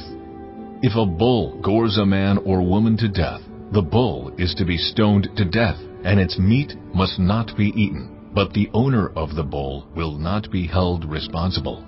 If, however, the bull has had the habit of goring, and the owner has been warned but has not kept it penned up, and it kills a man or woman, the bull is to be stoned, and its owner also is to be put to death. However, if payment is demanded, the owner may redeem his life by the payment of whatever is demanded. This law also applies if the bull gores a son or daughter. If the bull gores a male or female slave, the owner must pay 30 shekels of silver to the master of the slave, and the bull is to be stoned to death. If anyone uncovers a pit or digs one and fails to cover it, and an ox or a donkey falls into it, the one who opened the pit must pay the owner for the loss and take the dead animal in exchange. If anyone's bull injures someone else's bull and it dies, the two parties are to sell the live one and divide both the money and the dead animal equally. However, if it was known that the bull had the habit of goring, yet the owner did not keep it penned up, the owner must pay, animal for animal, and take the dead animal in exchange. Chapter 22. Whoever steals an ox or a sheep and slaughters it or sells it must pay back 5 head of cattle for the ox and 4 sheep for the sheep. If a thief is caught breaking in at night and is struck a fatal blow, the defender is not guilty of bloodshed. But if it happens after sunrise, the defender is guilty of bloodshed. Anyone who steals must certainly make restitution, but if they have nothing, they must be sold to pay for their theft. If the stolen animal is found alive in their possession, whether ox or donkey or sheep, they must pay back double. If anyone grazes their livestock in a field or vineyard and lets them stray, and they graze in someone else's field, the offender must make restitution from the best of their own field or vineyard. If a fire breaks out and spreads into thorn bushes so that it burns shocks of grain or standing grain or the whole field, the one who started the fire must make restitution. If anyone gives a neighbor silver or goods for safekeeping and they are stolen from the neighbor's house, the thief, if caught, must pay back double. But if the thief is not found, the owner of the house must appear before the judges, and they must determine whether the owner of the house has laid hands on the other person's property. In all cases of illegal possession of an ox, a donkey, a sheep, a garment, or any other lost property about which somebody says, "This is mine," both parties are to bring their cases before the judges. The one whom the judges declare guilty must pay back double to the other. If anyone gives a donkey, an ox, a sheep, or any other animal to their neighbor for safekeeping, and it dies, or is injured, or is taken away while no one is looking, the issue between them will be settled by the taking of an oath before the Lord that the neighbor did not lay hands on the other person's property. The owner is to accept this, and no restitution is required. But if the animal was stolen from the neighbor, restitution must be made to the owner. If it was torn to pieces by a wild animal, the neighbor shall bring in the remains as evidence and shall not be required to pay for the torn animal. If anyone borrows an animal from their neighbor and it is injured or dies while the owner is not present, they must make restitution. But if the owner is with the animal, the borrower will not have to pay. If the animal was hired, the money paid for the hire covers the loss. If a man seduces a virgin who is not pledged to be married and sleeps with her, he must pay the bride price, and she shall be his wife. If her father absolutely refuses to give her to him, he must still pay the bride price for virgins. Do not allow a sorceress to live. Anyone who has sexual relations with an animal is to be put to death. Whoever sacrifices to any god other than the Lord must be destroyed. Do not mistreat or oppress a foreigner, for you were foreigners in Egypt. Do not take advantage of the widow or the fatherless. If you do and they cry out to me, I will certainly hear their cry. My anger will be aroused and I will kill you with the sword. Your wives will become widows and your children fatherless. If you lend money to one of my people among you who is needy, do not treat it like a business deal. Charge no interest. If you take your neighbor's cloak as a pledge, return it by sunset, because that cloak is the only covering your neighbor has. What else can they sleep in? When they cry out to me, I will hear, for I am compassionate.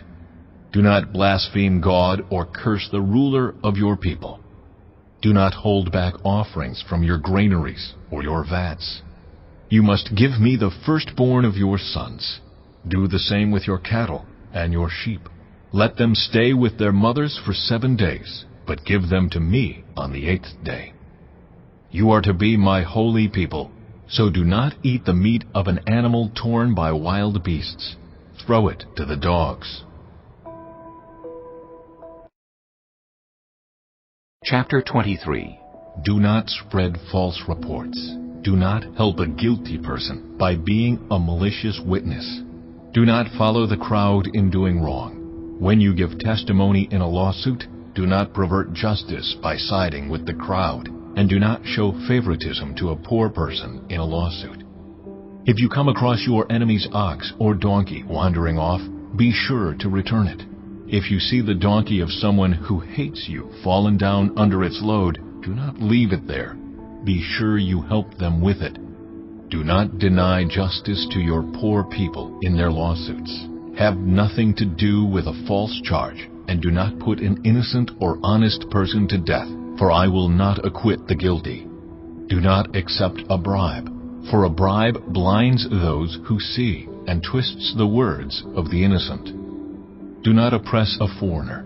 You yourselves know how it feels to be foreigners, because you were foreigners in Egypt. For 6 years you are to sow your fields and harvest the crops. But during the 7th year let the land lie unplowed and unused. Then the poor among your people may get food from it, and the wild animals may eat what is left. Do the same with your vineyard and your olive grove. 6 days do your work, but on the 7th day do not work, so that your ox and your donkey may rest, and so that the slave born in your household and the foreigner living among you may be refreshed. Be careful to do everything I have said to you. Do not invoke the names of other gods. Do not let them be heard on your lips. 3 times a year you are to celebrate a festival to me. Celebrate the festival of unleavened bread. For 7 days eat bread made without yeast, as I commanded you. Do this at the appointed time in the month of Aviv, for in that month you came out of Egypt. No one is to appear before me empty-handed. Celebrate the festival of harvest with the first fruits of the crops you sow in your field. Celebrate the festival of ingathering at the end of the year, when you gather in your crops from the field. 3 times a year all the men are to appear before the sovereign Lord. Do not offer the blood of a sacrifice to me along with anything containing yeast. The fat of my festival offerings must not be kept until morning. Bring the best of the first fruits of your soil to the house of the Lord your God. Do not cook a young goat in its mother's milk. See, I am sending an angel ahead of you to guard you along the way and to bring you to the place I have prepared. Pay attention to him and listen to what he says. Do not rebel against him. He will not forgive your rebellion, since my name is in him. If you listen carefully to what he says and do all that I say, I will be an enemy to your enemies and will oppose those who oppose you. My angel will go ahead of you and bring you into the land of the Amorites, Hittites, Perizzites, Canaanites, Hivites, and Jebusites, and I will wipe them out. Do not bow down before their gods or worship them or follow their practices. You must demolish them and break their sacred stones to pieces. Worship the Lord your God, and his blessing will be on your food and water. I will take away sickness from among you, and none will miscarry or be barren in your land. I will give you a full lifespan. I will send my terror ahead of you and throw into confusion every nation you encounter.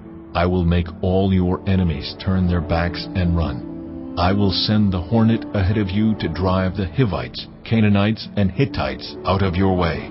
But I will not drive them out in a single year, because the land would become desolate and the wild animals too numerous for you.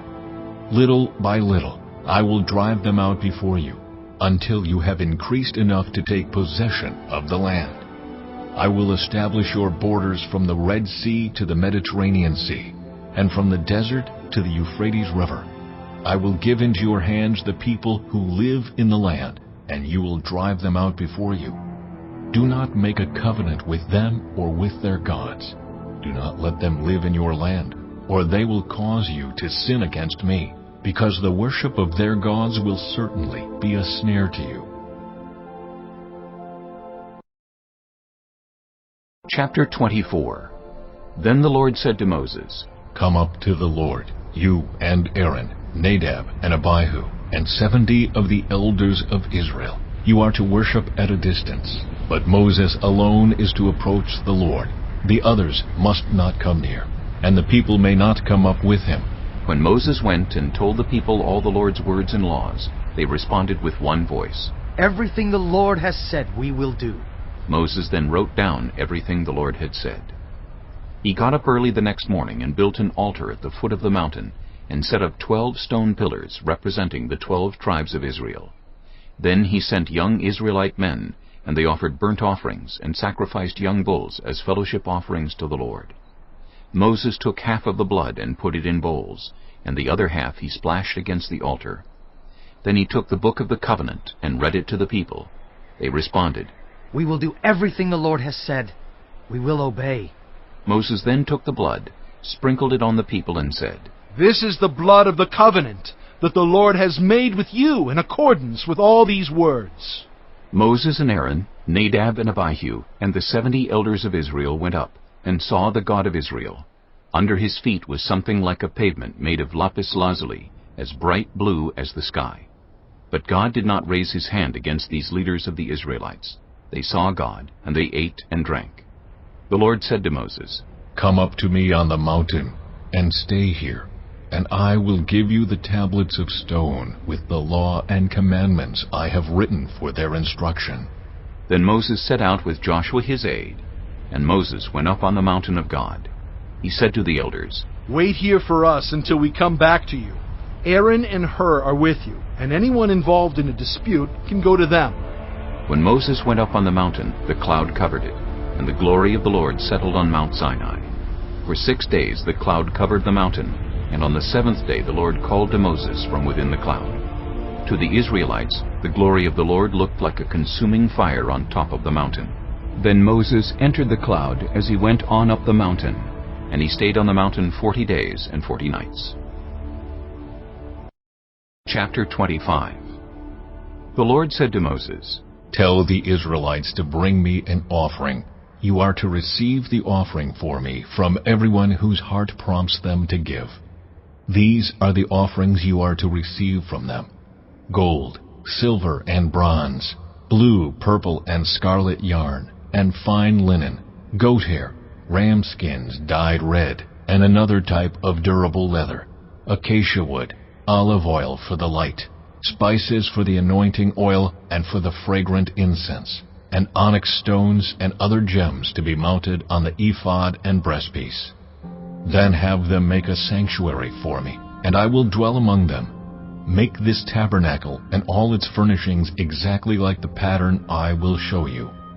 Have them make an ark of acacia wood, 2.5 cubits long, 1.5 cubits wide, and 1.5 cubits high. Overlay it with pure gold, both inside and out, and make a gold molding around it.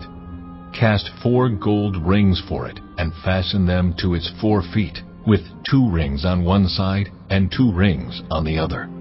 Then make poles of acacia wood, and overlay them with gold. Insert the poles into the rings on the sides of the ark to carry it. The poles are to remain in the rings of this ark. They are not to be removed. Then put in the ark the tablets of the covenant law, which I will give you. Make an atonement cover of pure gold, 2.5 cubits long, and 1.5 cubits wide, and make 2 cherubim out of hammered gold at the ends of the cover. Make 1 cherub on one end and the second cherub on the other. Make the cherubim of one piece with the cover at the 2 ends. The cherubim are to have their wings spread upward, overshadowing the cover with them. The cherubim are to face each other, looking toward the cover. Place the cover on top of the ark, and put in the ark the tablets of the covenant law that I will give you. There, above the cover, between the 2 cherubim that are over the ark of the covenant law, I will meet with you, and give you all my commands for the Israelites.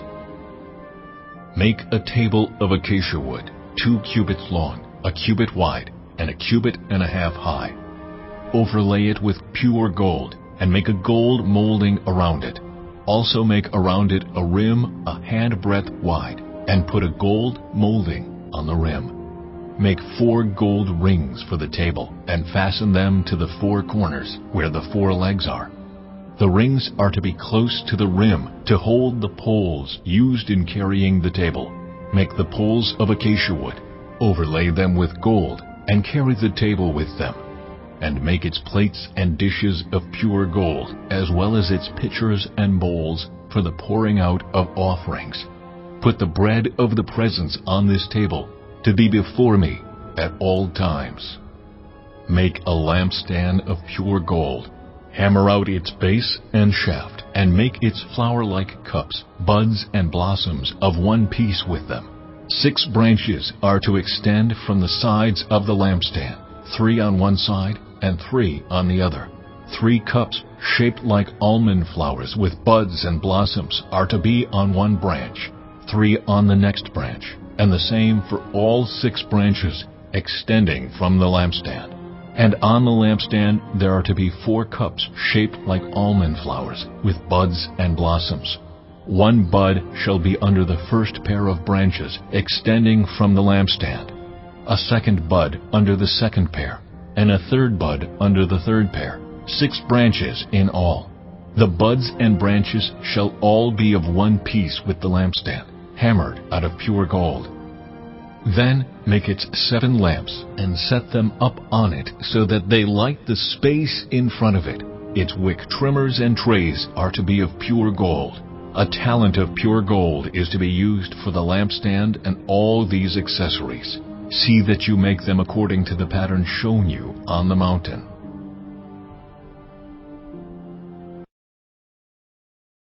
Chapter 26. Make the tabernacle with 10 curtains of finely twisted linen and blue, purple, and scarlet yarn, with cherubim woven into them by a skilled worker. All the curtains are to be the same size, 28 cubits long and 4 cubits wide. Join 5 of the curtains together, and do the same with the other 5.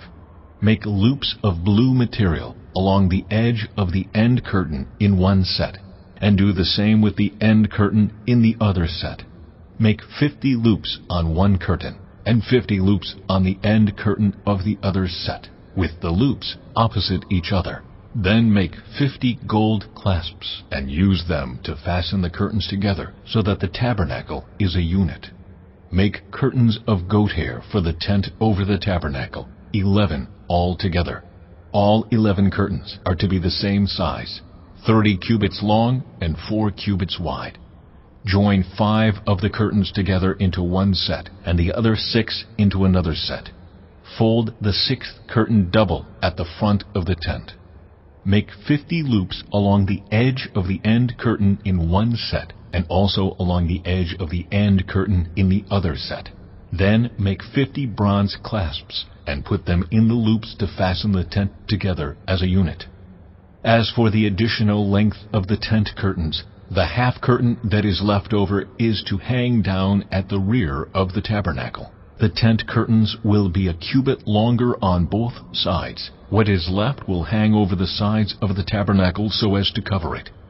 Make for the tent a covering of ram skins dyed red, and over that a covering of the other durable leather. Make upright frames of acacia wood for the tabernacle. Each frame is to be 10 cubits long and a cubit and a half wide, with 2 projections set parallel to each other. Make all the frames of the tabernacle in this way. Make 20 frames for the south side of the tabernacle, and make 40 silver bases to go under them, 2 bases for each frame, 1 under each projection. For the other side, the north side of the tabernacle, make 20 frames and 40 silver bases, 2 under each frame. Make 6 frames for the far end, that is, the west end of the tabernacle, and make 2 frames for the corners at the far end. At these 2 corners they must be double from the bottom all the way to the top, and fitted into a single ring. Both shall be like that. So there will be 8 frames and 16 silver bases, 2 under each frame. Also make crossbars of acacia wood, 5 for the frames on one side of the tabernacle, 5 for those on the other side, and 5 for the frames on the west at the far end of the tabernacle. The center crossbar is to extend from end to end at the middle of the frames. Overlay the frames with gold, and make gold rings to hold the crossbars. Also overlay the crossbars with gold. Set up the tabernacle according to the plan shown you on the mountain. Make a curtain of blue, purple, and scarlet yarn, and finely twisted linen, with cherubim woven into it by a skilled worker. Hang it with gold hooks on 4 posts of acacia wood, overlaid with gold, and standing on 4 silver bases. Hang the curtain from the clasps, and place the Ark of the Covenant law behind the curtain. The curtain will separate the holy place from the most holy place. Put the atonement cover on the Ark of the Covenant law in the most holy place. Place the table outside the curtain on the north side of the tabernacle, and put the lampstand opposite it on the south side. For the entrance to the tent, make a curtain of blue, purple, and scarlet yarn, and finely twisted linen, the work of an embroiderer. Make gold hooks for this curtain, and 5 posts of acacia wood overlaid with gold, and cast 5 bronze bases for them. Chapter 27. Build an altar of acacia wood, 3 cubits high. It is to be square, 5 cubits long and 5 cubits wide. Make a horn at each of the 4 corners, so that the horns and the altar are of one piece, and overlay the altar with bronze. Make all its utensils of bronze, its pots to remove the ashes, and its shovels, sprinkling bowls, meat forks, and fire pans. Make a grating for it, a bronze network, and make a bronze ring at each of the 4 corners of the network. Put it under the ledge of the altar, so that it is halfway up the altar. Make poles of acacia wood for the altar, and overlay them with bronze. The poles are to be inserted into the rings, so they will be on 2 sides of the altar when it is carried. Make the altar hollow, out of boards. It is to be made just as you were shown on the mountain. Make a courtyard for the tabernacle. The south side shall be 100 cubits long, and is to have curtains of finely twisted linen, with 20 posts and 20 bronze bases, and with silver hooks and bands on the posts. The north side shall also be 100 cubits long, and is to have curtains with 20 posts and 20 bronze bases, and with silver hooks and bands on the posts. The west end of the courtyard shall be 50 cubits wide, and have curtains with 10 posts and 10 bases. On the east end, toward the sunrise, the courtyard shall also be 50 cubits wide. Curtains 15 cubits long are to be on one side of the entrance, with 3 posts and 3 bases, and curtains 15 cubits long are to be on the other side, with 3 posts and 3 bases. For the entrance to the courtyard, provide a curtain 20 cubits long of blue, purple, and scarlet yarn, and finely twisted linen, the work of an embroiderer, with 4 posts and 4 bases. All the posts around the courtyard are to have silver bands and hooks and bronze bases. The courtyard shall be 100 cubits long and 50 cubits wide, with curtains of finely twisted linen 5 cubits high, and with bronze bases. All the other articles used in the service of the tabernacle, whatever their function, including all the tent pegs for it and those for the courtyard, are to be of bronze. Command the Israelites to bring you clear oil of pressed olives for the light, so that the lamps may be kept burning. In the tent of meeting, outside the curtain that shields the ark of the covenant law, Aaron and his sons are to keep the lamps burning before the Lord from evening till morning. This is to be a lasting ordinance among the Israelites for the generations to come. Chapter 28. Have Aaron, your brother, brought to you from among the Israelites, along with his sons Nadab and Abihu, Eleazar and Ithamar, so they may serve me as priests. Make sacred garments for your brother Aaron, to give him dignity and honor. Tell all the skilled workers to whom I have given wisdom in such matters that they are to make garments for Aaron, for his consecration, so he may serve me as priest.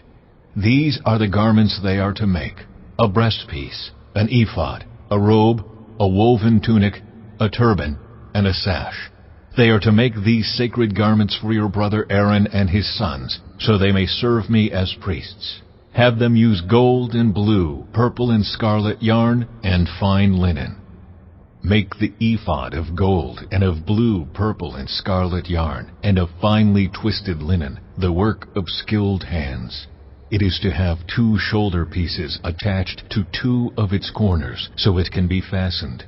Its skillfully woven waistband is to be like it, of 1 piece with the ephod, and made with gold, and with blue, purple, and scarlet yarn, and with finely twisted linen. Take 2 onyx stones and engrave on them the names of the sons of Israel, in the order of their birth, 6 names on 1 stone, and the remaining 6 on the other. Engrave the names of the sons of Israel on the 2 stones the way a gem cutter engraves a seal. Then mount the stones in gold filigree settings, and fasten them on the shoulder pieces of the ephod as memorial stones for the sons of Israel. Aaron is to bear the names on his shoulders as a memorial before the Lord. Make gold filigree settings and 2 braided chains of pure gold, like a rope, and attach the chains to the settings.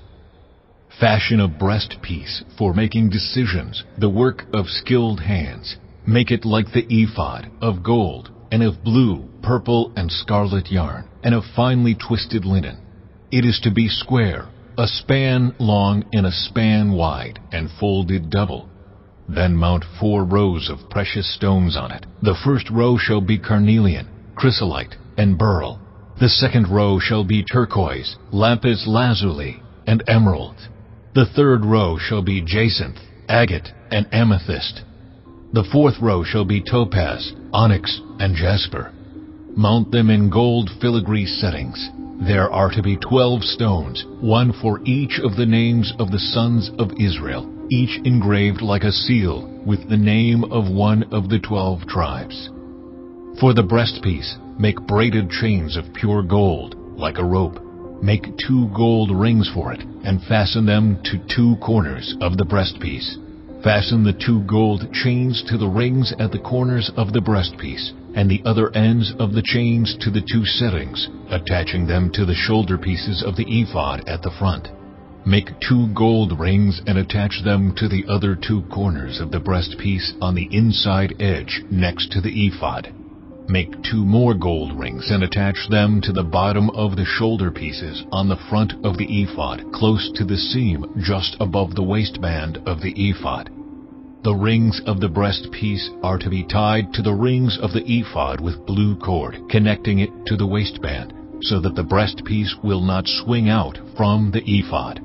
Whenever Aaron enters the holy place, he will bear the names of the sons of Israel over his heart on the breastpiece of decision, as a continuing memorial before the Lord. Also put the Urim and the Thummim in the breastpiece, so they may be over Aaron's heart whenever he enters the presence of the Lord. Thus Aaron will always bear the means of making decisions for the Israelites over his heart before the Lord. Make the robe of the ephod entirely of blue cloth, with an opening for the head in its center. There shall be a woven edge like a collar around this opening, so that it will not tear. Make pomegranates of blue, purple, and scarlet yarn around the hem of the robe, with gold bells between them. The gold bells and the pomegranates are to alternate around the hem of the robe. Aaron must wear it when he ministers. The sound of the bells will be heard when he enters the holy place before the Lord, and when he comes out, so that he will not die. Make a plate of pure gold, and engrave on it as on a seal, Holy to the Lord. Fasten a blue cord to it, to attach it to the turban. It is to be on the front of the turban. It will be on Aaron's forehead, and he will bear the guilt involved in the sacred gifts the Israelites consecrate, whatever their gifts may be. It will be on Aaron's forehead continually, so that they will be acceptable to the Lord. Weave the tunic of fine linen, and make the turban of fine linen. The sash is to be the work of an embroiderer. Make tunics, sashes, and caps for Aaron's sons, to give them dignity and honor. After you put these clothes on your brother Aaron and his sons, anoint and ordain them. Consecrate them, so they may serve me as priests. Make linen undergarments as a covering for the body, reaching from the waist to the thigh. Aaron and his sons must wear them whenever they enter the tent of meeting, or approach the altar to minister in the holy place, so that they will not incur guilt and die. This is to be a lasting ordinance for Aaron and his descendants.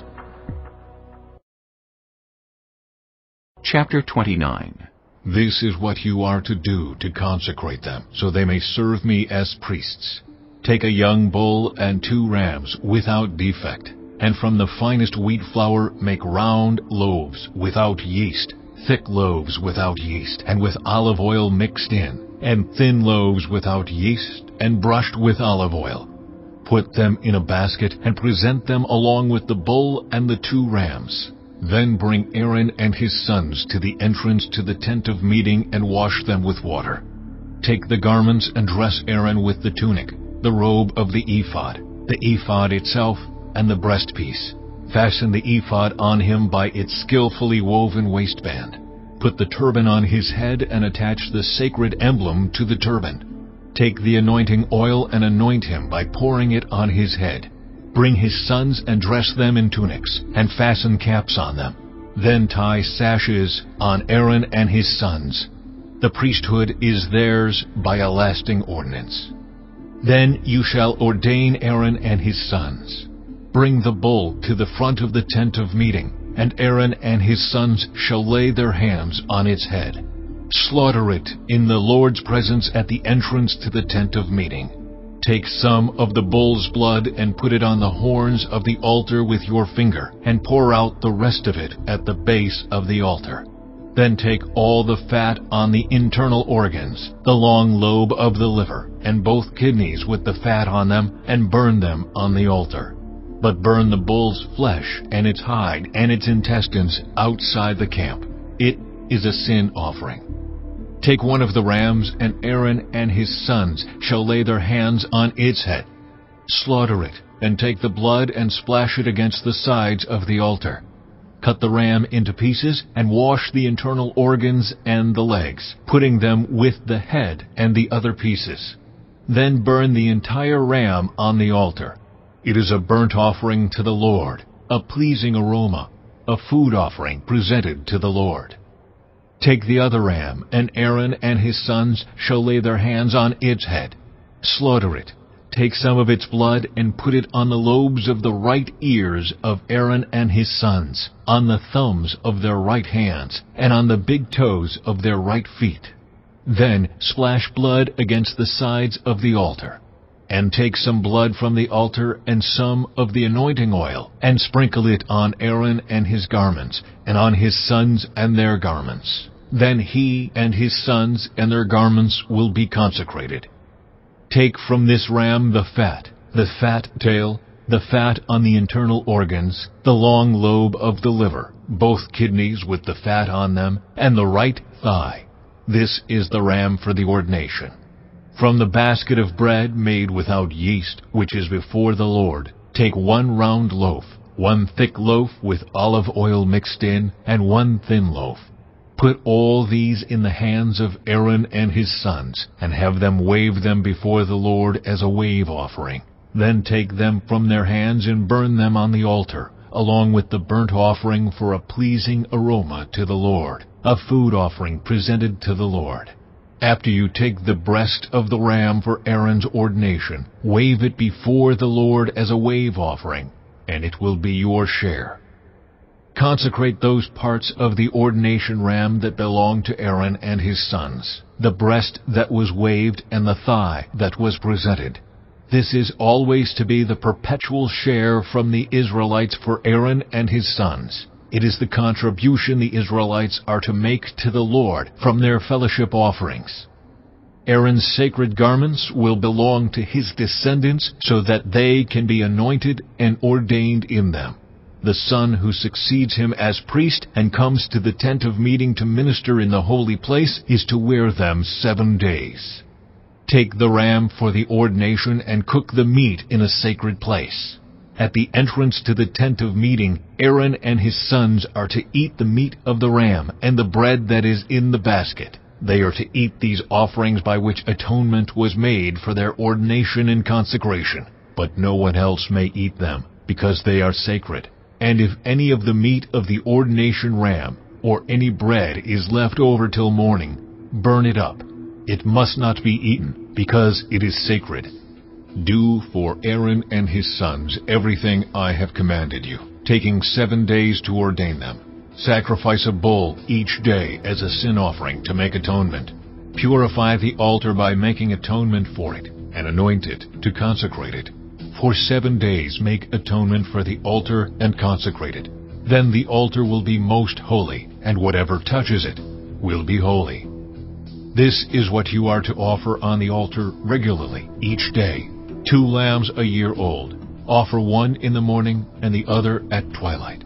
With the first lamb offer 1/10 of an ephah of the finest flour mixed with 1/4 of a hin of oil from pressed olives, and 1/4 of a hin of wine as a drink offering.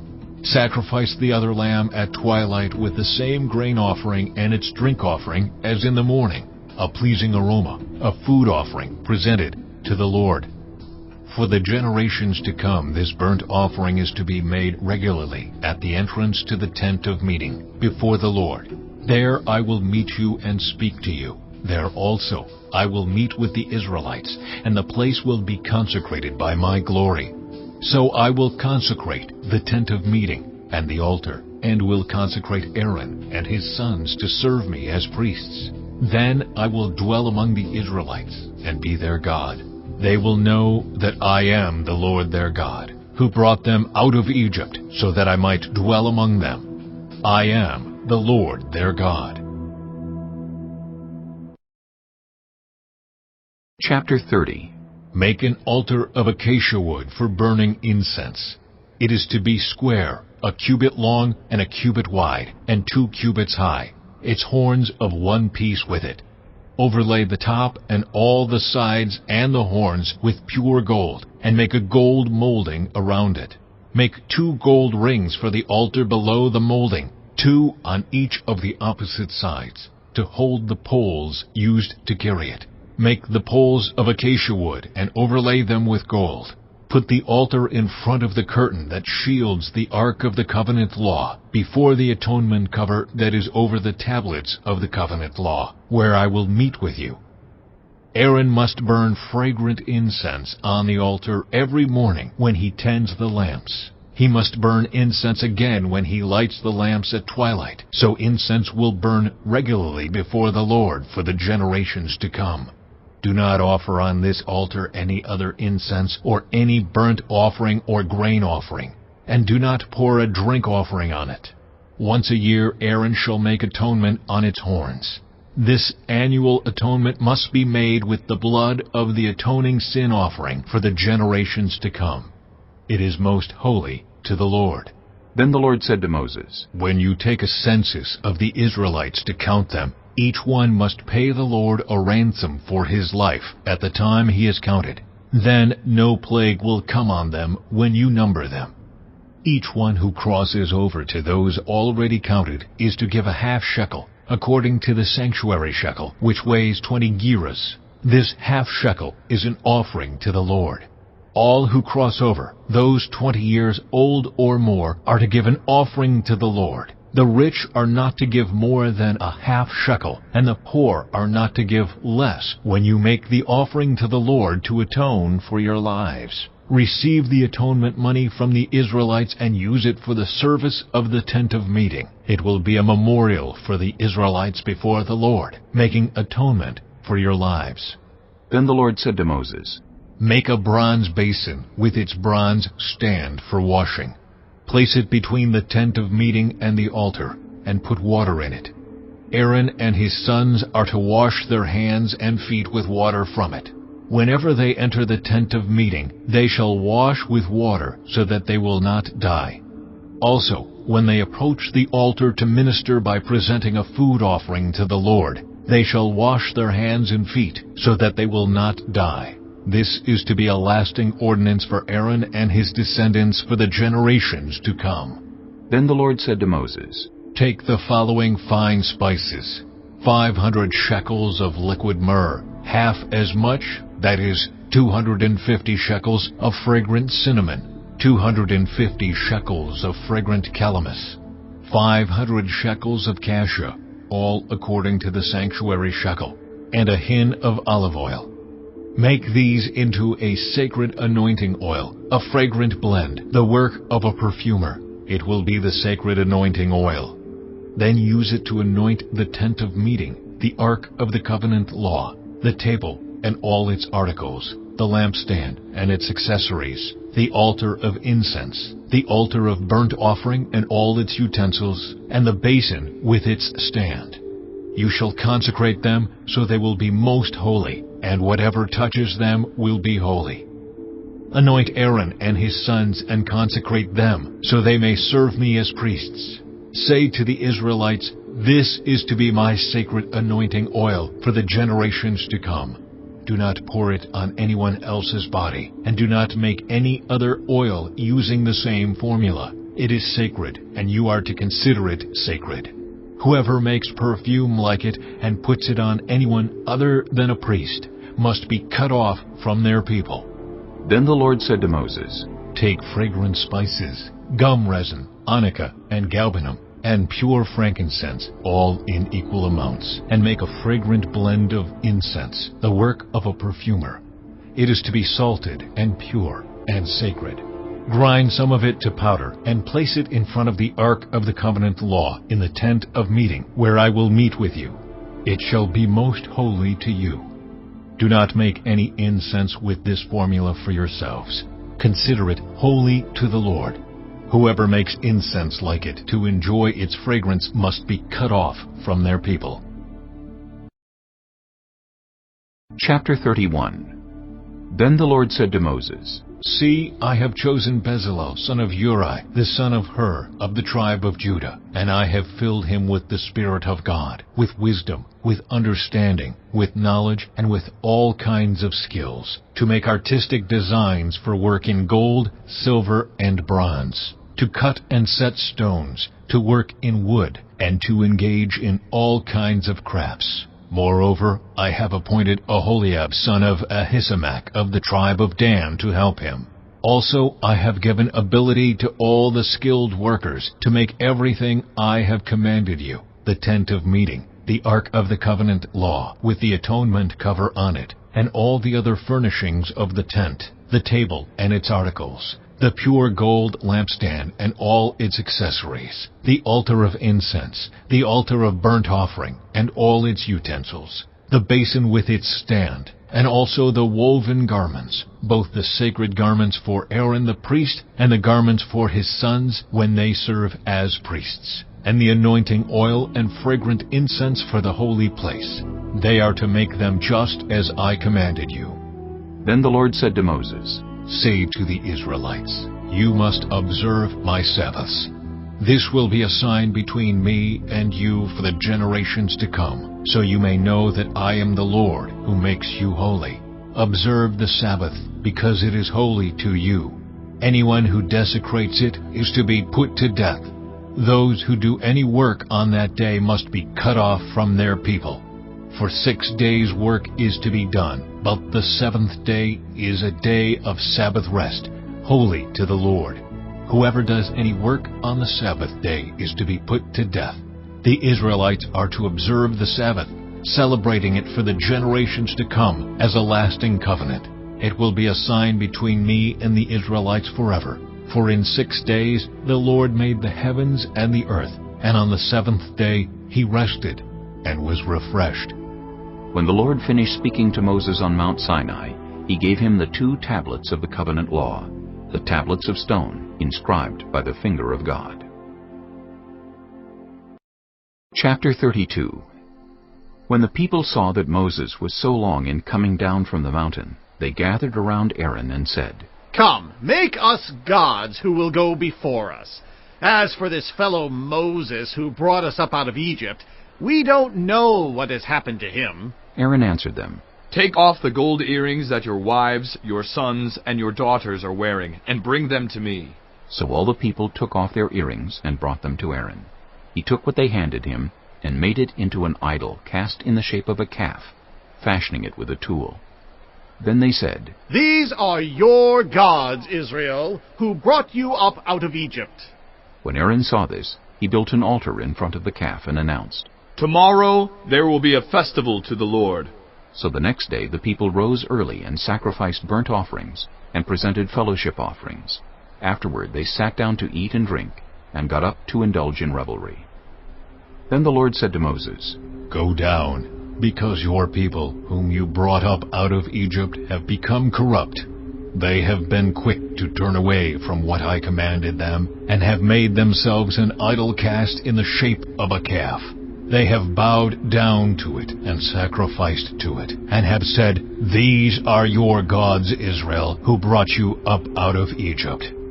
I have seen these people, the Lord said to Moses, and they are a stiff-necked people. Now leave me alone so that my anger may burn against them, and that I may destroy them. Then I will make you into a great nation. But Moses sought the favor of the Lord his God. Lord, he said, why should your anger burn against your people, whom you brought out of Egypt with great power and a mighty hand? Why should the Egyptians say, It was with evil intent that he brought them out, to kill them in the mountains and to wipe them off the face of the earth? Turn from your fierce anger, relent, and do not bring disaster on your people. Remember your servants Abraham, Isaac, and Israel, to whom you swore by your own self, I will make your descendants as numerous as the stars in the sky, and I will give your descendants all this land I promised them, and it will be their inheritance forever. Then the Lord relented and did not bring on his people the disaster he had threatened. Moses turned and went down the mountain with the 2 tablets of the covenant law in his hands. They were inscribed on both sides, front and back. The tablets were the work of God. The writing was the writing of God, engraved on the tablets. When Joshua heard the noise of the people shouting, he said to Moses, "There is the sound of war in the camp." Moses replied, "It is not the sound of victory. It is not the sound of defeat. It is the sound of singing that I hear." When Moses approached the camp and saw the calf and the dancing, his anger burned, and he threw the tablets out of his hands, breaking them to pieces at the foot of the mountain. And he took the calf the people had made and burned it in the fire. Then he ground it to powder, scattered it on the water, and made the Israelites drink it. He said to Aaron, "What did these people do to you that you led them into such great sin?" "Do not be angry, my lord," Aaron answered. "You know how prone these people are to evil. They said to me, 'Make us gods who will go before us.' As for this fellow Moses who brought us up out of Egypt, we don't know what has happened to him." So I told them, 'Whoever has any gold jewelry, take it off.' Then they gave me the gold, and I threw it into the fire, and out came this calf." Moses saw that the people were running wild, and that Aaron had let them get out of control, and so become a laughingstock to their enemies. So he stood at the entrance to the camp and said, "Whoever is for the Lord, come to me." And all the Levites rallied to him. Then he said to them, "This is what the Lord, the God of Israel, says. Each man strap a sword to his side. Go back and forth through the camp from one end to the other, each killing his brother and friend and neighbor." The Levites did as Moses commanded, and that day about 3,000 of the people died. Then Moses said, "You have been set apart to the Lord today, for you were against your own sons and brothers, and he has blessed you this day." The next day Moses said to the people, "You have committed a great sin. But now I will go up to the Lord. Perhaps I can make atonement for your sin." So Moses went back to the Lord and said, "Oh, what a great sin these people have committed. They have made themselves gods of gold. But now, please forgive their sin. But if not, then blot me out of the book you have written." The Lord replied to Moses, "Whoever has sinned against me, I will blot out of my book. Now go, lead the people to the place I spoke of, and my angel will go before you. However, when the time comes for me to punish, I will punish them for their sin." And the Lord struck the people with a plague because of what they did with the calf Aaron had made. Chapter 33. Then the Lord said to Moses, "Leave this place, you and the people you brought up out of Egypt, and go up to the land I promised on oath to Abraham, Isaac, and Jacob, saying, 'I will give it to your descendants.' I will send an angel before you and drive out the Canaanites, Amorites, Hittites, Perizzites, Hivites, and Jebusites. Go up to the land flowing with milk and honey. But I will not go with you, because you are a stiff-necked people, and I might destroy you on the way." When the people heard these distressing words, they began to mourn, and no one put on any ornaments. For the Lord had said to Moses, "Tell the Israelites, you are a stiff-necked people. If I were to go with you even for a moment, I might destroy you. Now take off your ornaments, and I will decide what to do with you." So the Israelites stripped off their ornaments at Mount Horeb. Now Moses used to take a tent and pitch it outside the camp some distance away, calling it the tent of meeting. Anyone inquiring of the Lord would go to the tent of meeting outside the camp. And whenever Moses went out to the tent, all the people rose and stood at the entrances to their tents, watching Moses until he entered the tent. As Moses went into the tent, the pillar of cloud would come down and stay at the entrance while the Lord spoke with Moses. Whenever the people saw the pillar of cloud standing at the entrance to the tent, they all stood and worshipped, each at the entrance to their tent. The Lord would speak to Moses face to face, as one speaks to a friend. Then Moses would return to the camp, but his young aide Joshua, son of Nun, did not leave the tent. Moses said to the Lord, "You have been telling me, 'Lead these people,' but you have not let me know whom you will send with me. You have said, I know you by name, and you have found favor with me.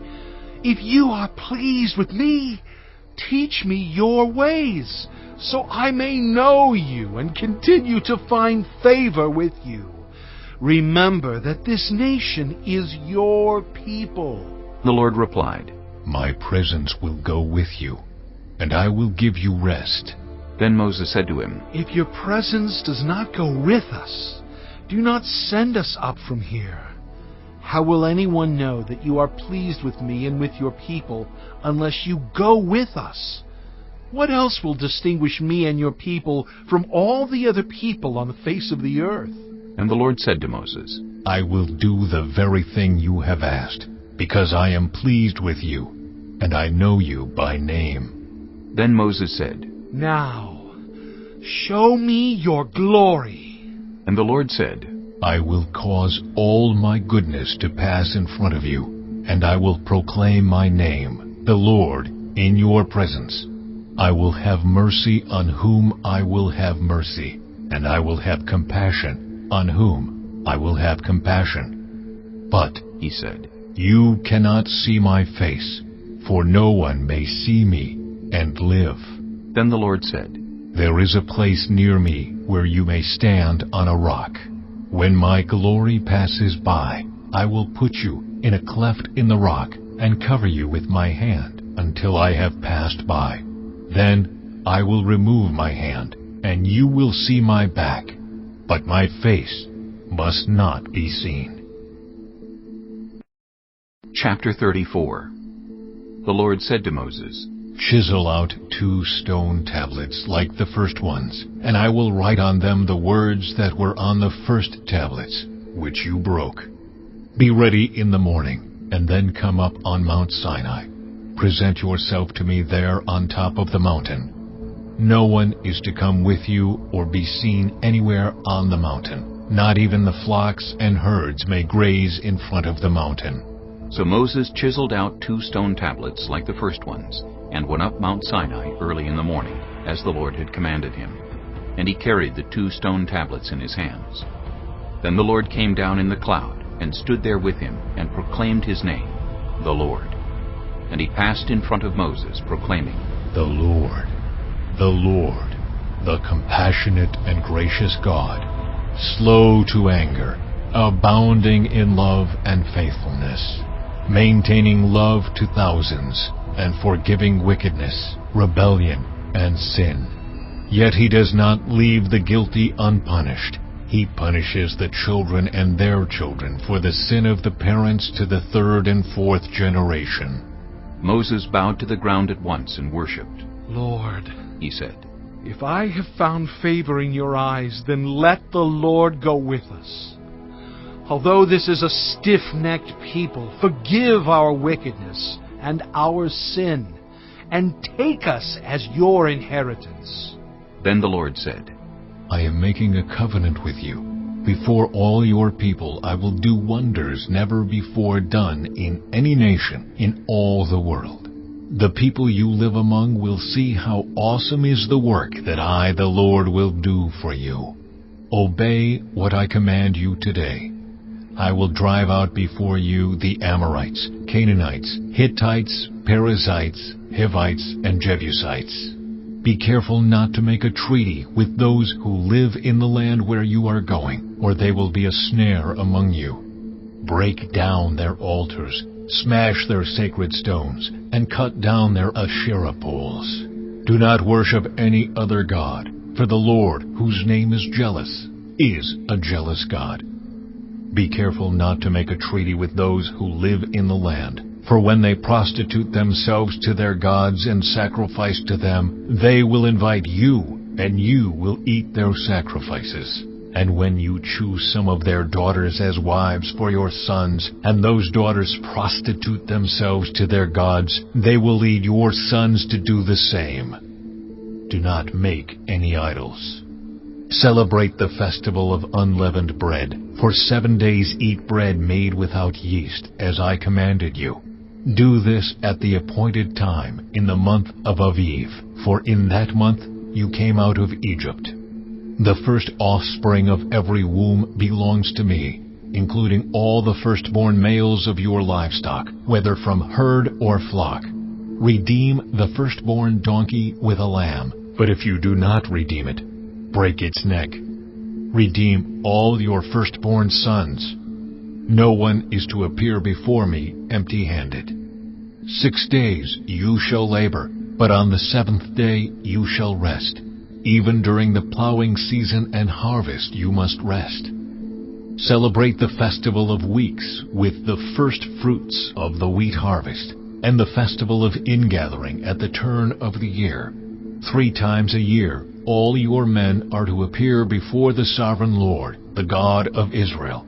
I will drive out nations before you and enlarge your territory, and no one will covet your land when you go up 3 times each year to appear before the Lord your God. Do not offer the blood of a sacrifice to me along with anything containing yeast, and do not let any of the sacrifice from the Passover festival remain until morning. Bring the best of the firstfruits of your soil to the house of the Lord your God. Do not cook a young goat in its mother's milk. Then the Lord said to Moses, Write down these words, for in accordance with these words I have made a covenant with you and with Israel. Moses was there with the Lord 40 days and 40 nights, without eating bread or drinking water. And he wrote on the tablets the words of the covenant, the 10 Commandments. When Moses came down from Mount Sinai with the 2 tablets of the covenant law in his hands, he was not aware that his face was radiant, because he had spoken with the Lord. When Aaron and all the Israelites saw Moses, his face was radiant, and they were afraid to come near him. But Moses called to them. So Aaron and all the leaders of the community came back to him, and he spoke to them. Afterward, all the Israelites came near him, and he gave them all the commands the Lord had given him on Mount Sinai. When Moses finished speaking to them, he put a veil over his face. But whenever he entered the Lord's presence to speak with him, he removed the veil until he came out. And when he came out and told the Israelites what he had been commanded, they saw that his face was radiant. Then Moses would put the veil back over his face until he went in to speak with the Lord. Chapter 35. Moses assembled the whole Israelite community and said to them, These are the things the Lord has commanded you to do. For 6 days work is to be done, but the 7th day shall be your holy day, a day of Sabbath rest to the Lord. Whoever does any work on it is to be put to death. Do not light a fire in any of your dwellings on the Sabbath day. Moses said to the whole Israelite community, This is what the Lord has commanded. From what you have, take an offering for the Lord. Everyone who is willing is to bring to the Lord an offering of gold, silver, and bronze, blue, purple, and scarlet yarn, and fine linen, goat hair, ram skins dyed red, and another type of durable leather, acacia wood, olive oil for the light, spices for the anointing oil and for the fragrant incense, and onyx stones and other gems to be mounted on the ephod and breastpiece. All who are skilled among you are to come and make everything the Lord has commanded: the tabernacle with its tent and its covering, clasps, frames, crossbars, posts and bases, the ark with its poles, and the atonement cover and the curtain that shields it, the table with its poles and all its articles, and the bread of the presence, the lampstand that is for light with its accessories, lamps and oil for the light, the altar of incense with its poles, the anointing oil and the fragrant incense, the curtain for the doorway at the entrance to the tabernacle, the altar of burnt offering with its bronze grating, its poles and all its utensils, the bronze basin with its stand, the curtains of the courtyard with its posts and bases, and the curtain for the entrance to the courtyard, the tent pegs for the tabernacle and for the courtyard, and their ropes, the woven garments worn for ministering in the sanctuary, both the sacred garments for Aaron the priest, and the garments for his sons when they serve as priests. Then the whole Israelite community withdrew from Moses' presence, And everyone who was willing, and whose heart moved them, came and brought an offering to the Lord for the work on the tent of meeting, for all its service, and for the sacred garments. All who were willing, men and women alike, came and brought gold jewelry of all kinds, brooches, earrings, rings, and ornaments. They all presented their gold as a wave offering to the Lord. Everyone who had blue, purple, or scarlet yarn or fine linen, or goat hair, ram skins dyed red, or the other durable leather brought them.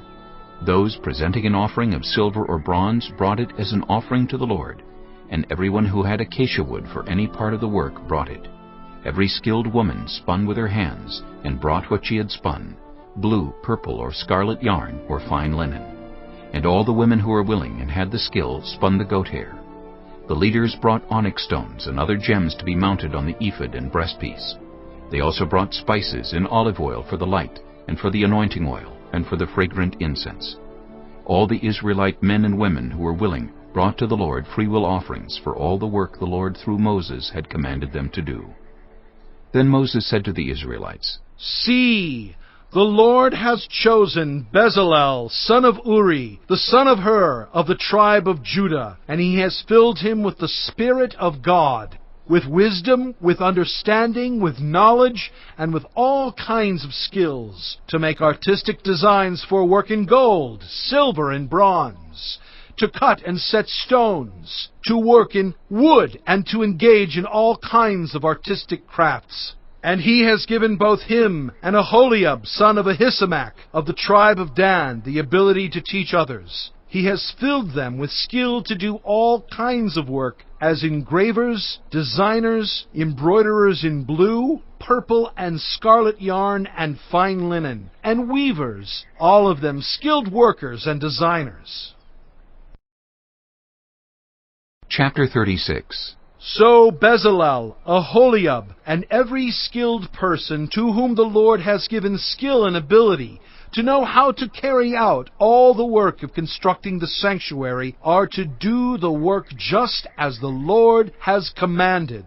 Then Moses summoned Bezalel and Aholiab, and every skilled person to whom the Lord had given ability, and who was willing to come and do the work. They received from Moses all the offerings the Israelites had brought to carry out the work of constructing the sanctuary. And the people continued to bring free-will offerings morning after morning. So all the skilled workers who were doing all the work on the sanctuary left what they were doing and said to Moses, The people are bringing more than enough for doing the work the Lord commanded to be done. Then Moses gave an order, and they sent this word throughout the camp. No man or woman is to make anything else as an offering for the sanctuary. And so the people were restrained from bringing more, because what they already had was more than enough to do all the work. All those who were skilled among the workers made the tabernacle with 10 curtains of finely twisted linen and blue, purple, and scarlet yarn, with cherubim woven into them by expert hands. All the curtains were the same size, 28 cubits long and 4 cubits wide. They joined 5 of the curtains together and did the same with the other 5. Then they made loops of blue material along the edge of the end curtain in one set, and the same was done with the end curtain in the other set. They also made 50 loops on one curtain and 50 loops on the end curtain of the other set, with the loops opposite each other. Then they made 50 gold clasps and used them to fasten the 2 sets of curtains together so that the tabernacle was a unit. They made curtains of goat hair for the tent over the tabernacle, 11 altogether. All 11 curtains were the same size, 30 cubits long and 4 cubits wide. They joined 5 of the curtains into one set, and the other 6 into another set. Then they made 50 loops along the edge of the end curtain in one set, and also along the edge of the end curtain in the other set. They made 50 bronze clasps to fasten the tent together as a unit. Then they made for the tent a covering of ram skins dyed red, and over that a covering of the other durable leather. They made upright frames of acacia wood for the tabernacle. Each frame was 10 cubits long and 1.5 cubits wide, with 2 projections set parallel to each other. They made all the frames of the tabernacle in this way. They made 20 frames for the south side of the tabernacle, and made 40 silver bases to go under them, 2 bases for each frame, 1 under each projection. For the other side, the north side of the tabernacle, they made 20 frames, and 40 silver bases, 2 under each frame. They made 6 frames for the far end, that is, the west end of the tabernacle, and 2 frames were made for the corners of the tabernacle at the far end. At these 2 corners the frames were double from the bottom all the way to the top and fitted into a single ring. Both were made alike. So there were 8 frames and 16 silver bases, 2 under each frame. They also made crossbars of acacia wood, 5 for the frames on one side of the tabernacle, 5 for those on the other side, and 5 for the frames on the west at the far end of the tabernacle. They made the center crossbar so that it extended from end to end at the middle of the frames. They overlaid the frames with gold and made gold rings to hold the crossbars. They also overlaid the crossbars with gold. They made the curtain of blue, purple, and scarlet yarn and finely twisted linen, with cherubim woven into it by a skilled worker. They made 4 posts of acacia wood for it and overlaid them with gold. They made gold hooks for them and cast their 4 silver bases. For the entrance to the tent they made a curtain of blue, purple, and scarlet yarn and finely twisted linen, the work of an embroiderer.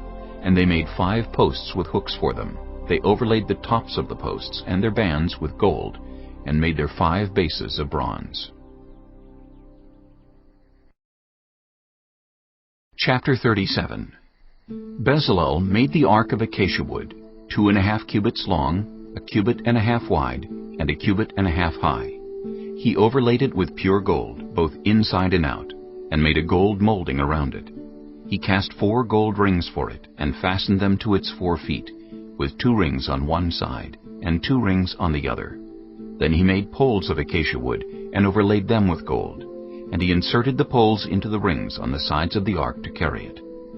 He made the atonement cover of pure gold, 2.5 cubits long, and 1.5 cubits wide.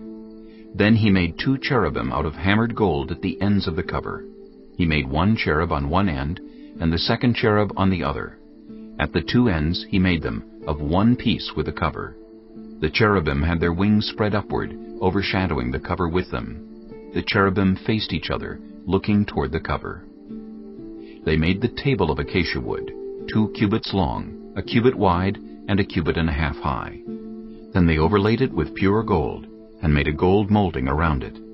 They also made around it a rim a handbreadth wide, and put a gold molding on the rim. They cast 4 gold rings for the table, and fastened them to the 4 corners, where the 4 legs were. The rings were put close to the rim to hold the poles used in carrying the table. The poles for carrying the table were made of acacia wood, and were overlaid with gold. And they made from pure gold the articles for the table, its plates and dishes and bowls, and its pitchers for the pouring out of drink offerings. They made the lampstand of pure gold. They hammered out its base and shaft, and made its flower-like cups, buds and blossoms of one piece with them. 6 branches extended from the sides of the lampstand, 3 on one side and 3 on the other. 3 cups shaped like almond flowers with buds and blossoms were on one branch, 3 on the next branch, and the same for all 6 branches extending from the lampstand. And on the lampstand were 4 cups shaped like almond flowers with buds and blossoms.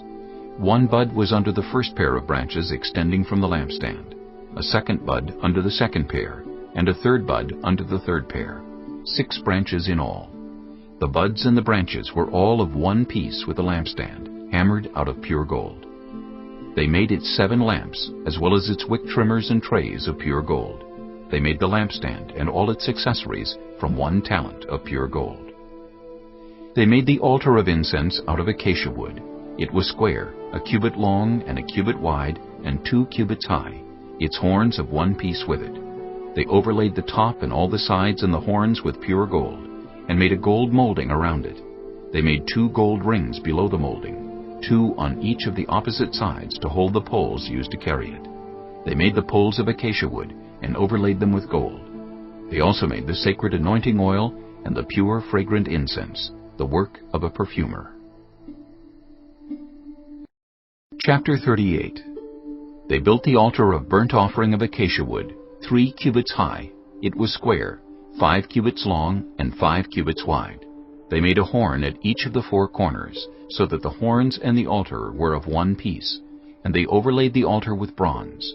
They made all its utensils of bronze, its pots, shovels, sprinkling bowls, meat forks, and fire pans. They made a grating for the altar, a bronze network to be under its ledge, halfway up the altar.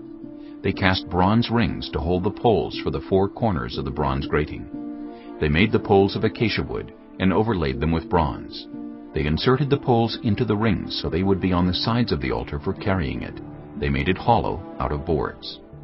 They made the bronze basin and its bronze stand from the mirrors of the women who served at the entrance to the tent of meeting. Next they made the courtyard. The south side was 100 cubits long and had curtains of finely twisted linen, with 20 posts and 20 bronze bases, and with silver hooks and bands on the posts. The north side was also 100 cubits long, and had 20 posts and 20 bronze bases, with silver hooks and bands on the posts. The west end was 50 cubits wide, and had curtains, with 10 posts and 10 bases, with silver hooks and bands on the posts. The east end toward the sunrise was also 50 cubits wide.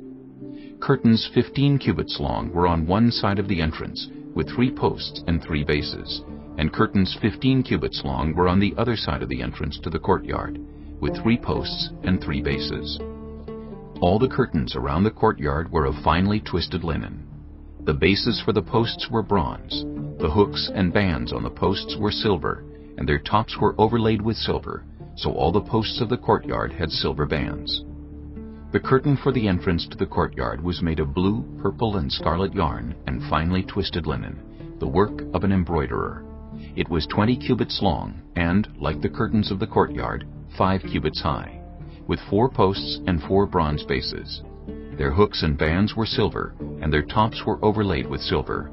All the tent pegs of the tabernacle and of the surrounding courtyard were bronze. These are the amounts of the materials used for the tabernacle of the covenant law, which were recorded at Moses' command by the Levites under the direction of Ithamar, son of Aaron, the priest. Bezalel, son of Uri, the son of Hur, of the tribe of Judah, made everything the Lord commanded Moses. With him was Aholiab, son of Ahisamach, of the tribe of Dan, an engraver and designer, and an embroiderer in blue, purple, and scarlet yarn and fine linen. The total amount of the gold from the wave offering used for all the work on the sanctuary was 29 talents and 730 shekels, according to the sanctuary shekel. The silver obtained from those of the community who were counted in the census was 100 talents and 1,775 shekels, according to the sanctuary shekel. 1 beka per person, that is, half a shekel, according to the sanctuary shekel, from everyone who had crossed over to those counted, 20 years old or more, a total of 603,550 men. The 100 talents of silver were used to cast the bases for the sanctuary and for the curtain. 100 bases from the 100 talents, 1 talent for each base. They used the 1,775 shekels to make the hooks for the posts, to overlay the tops of the posts, and to make their bands. The bronze from the wave offering was 70 talents and 2,400 shekels. They used it to make the bases for the entrance to the tent of meeting, the bronze altar with its bronze grating and all its utensils, the bases for the surrounding courtyard, and those for its entrance, and all the tent pegs for the tabernacle, and those for the surrounding courtyard.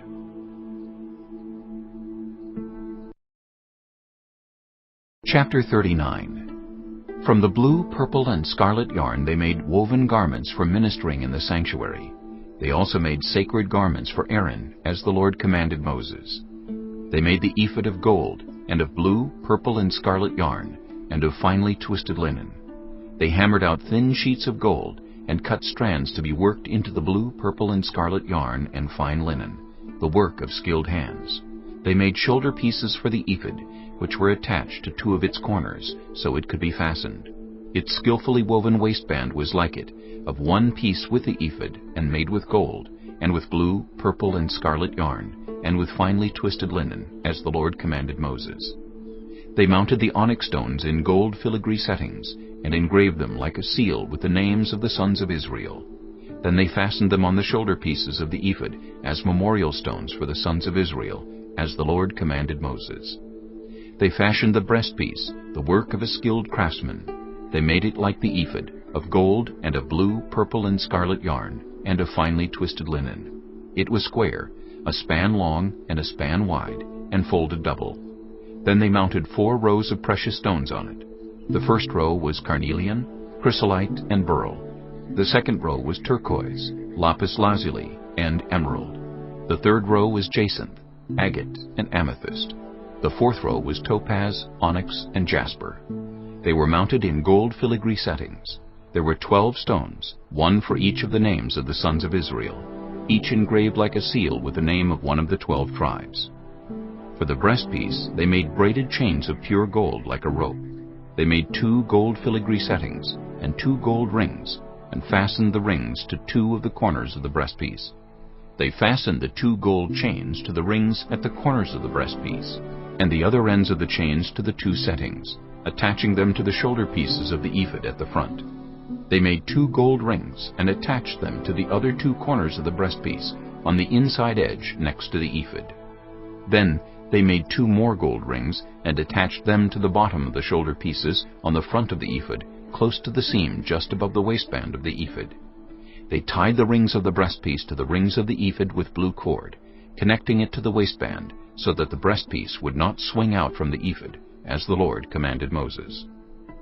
They made the robe of the ephod entirely of blue cloth, the work of a weaver, with an opening in the center of the robe like the opening of a collar, and a band around this opening so that it would not tear. They made pomegranates of blue, purple, and scarlet yarn, and finely twisted linen around the hem of the robe. And they made bells of pure gold, and attached them around the hem between the pomegranates. The bells and pomegranates alternated around the hem of the robe to be worn for ministering, as the Lord commanded Moses. For Aaron and his sons they made tunics of fine linen, the work of a weaver, and the turban of fine linen, the linen caps and the undergarments of finely twisted linen. The sash was made of finely twisted linen, and blue, purple, and scarlet yarn, the work of an embroiderer, as the Lord commanded Moses. They made the plate, the sacred emblem, out of pure gold, and engraved on it, like an inscription on a seal, "Holy to the Lord." Then they fastened a blue cord to it, to attach it to the turban, as the Lord commanded Moses. So all the work on the tabernacle, the tent of meeting, was completed. The Israelites did everything just as the Lord commanded Moses.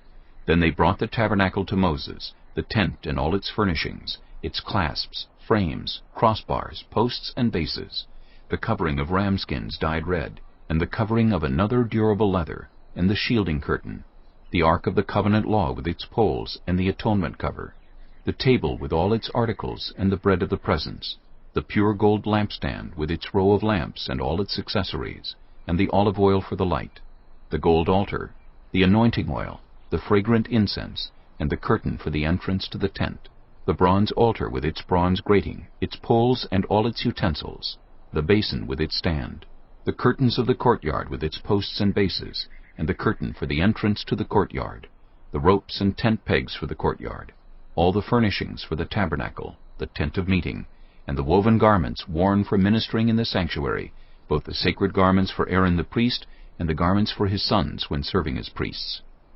The Israelites had done all the work just as the Lord had commanded Moses. Moses inspected the work, and saw that they had done it just as the Lord had commanded, so Moses blessed them. Chapter 40. Then the Lord said to Moses, "Set up the tabernacle, the tent of meeting, on the first day of the first month. Place the ark of the covenant law in it, and shield the ark with the curtain. Bring in the table and set out what belongs on it. Then bring in the lampstand and set up its lamps. Place the gold altar of incense in front of the ark of the covenant law, and put the curtain at the entrance to the tabernacle. Place the altar of burnt offering in front of the entrance to the tabernacle, the tent of meeting. Place the basin between the tent of meeting and the altar, and put water in it. Set up the courtyard around it, and put the curtain at the entrance to the courtyard. Take the anointing oil, and anoint the tabernacle and everything in it. Consecrate it and all its furnishings, and it will be holy. Then anoint the altar of burnt offering and all its utensils. Consecrate the altar, and it will be most holy. Anoint the basin and its stand, and consecrate them. Bring Aaron and his sons to the entrance to the tent of meeting, and wash them with water. Then dress Aaron in the sacred garments. Anoint him and consecrate him, so he may serve me as priest. Bring his sons and dress them in tunics. Anoint them just as you anointed their father, so they may serve me as priests. Their anointing will be to a priesthood that will continue throughout their generations." Moses did everything just as the Lord commanded him. So the tabernacle was set up on the first day of the first month in the 2nd year. When Moses set up the tabernacle, he put the bases in place, erected the frames, inserted the crossbars, and set up the posts. Then he spread the tent over the tabernacle and put the covering over the tent, as the Lord commanded him. He took the tablets of the covenant law and placed them in the ark, attached the poles to the ark, and put the atonement cover over it. Then he brought the ark into the tabernacle, and hung the shielding curtain, and shielded the ark of the covenant law, as the Lord commanded him. Moses placed the table in the tent of meeting on the north side of the tabernacle, outside the curtain, and set out the bread on it before the Lord, as the Lord commanded him. He placed the lampstand in the tent of meeting opposite the table on the south side of the tabernacle, and set up the lamps before the Lord, as the Lord commanded him. Moses placed the gold altar in the tent of meeting in front of the curtain, and burned fragrant incense on it, as the Lord commanded him. Then he put up the curtain at the entrance to the tabernacle. He set the altar of burnt offering near the entrance to the tabernacle, the tent of meeting, and offered on it burnt offerings and grain offerings, as the Lord commanded him. He placed the basin between the tent of meeting and the altar, and put water in it for washing. And Moses and Aaron and his sons used it to wash their hands and feet. They washed whenever they entered the tent of meeting or approached the altar, as the Lord commanded Moses. Then Moses set up the courtyard around the tabernacle and altar, and put up the curtain at the entrance to the courtyard. And so Moses finished the work. Then the cloud covered the tent of meeting, and the glory of the Lord filled the tabernacle. Moses could not enter the tent of meeting because the cloud had settled on it, and the glory of the Lord filled the tabernacle. In all the travels of the Israelites, whenever the cloud lifted from above the tabernacle, they would set out. But if the cloud did not lift, they did not set out until the day it lifted. So the cloud of the Lord was over the tabernacle by day, and fire was in the cloud by night, in the sight of all the Israelites during all their travels.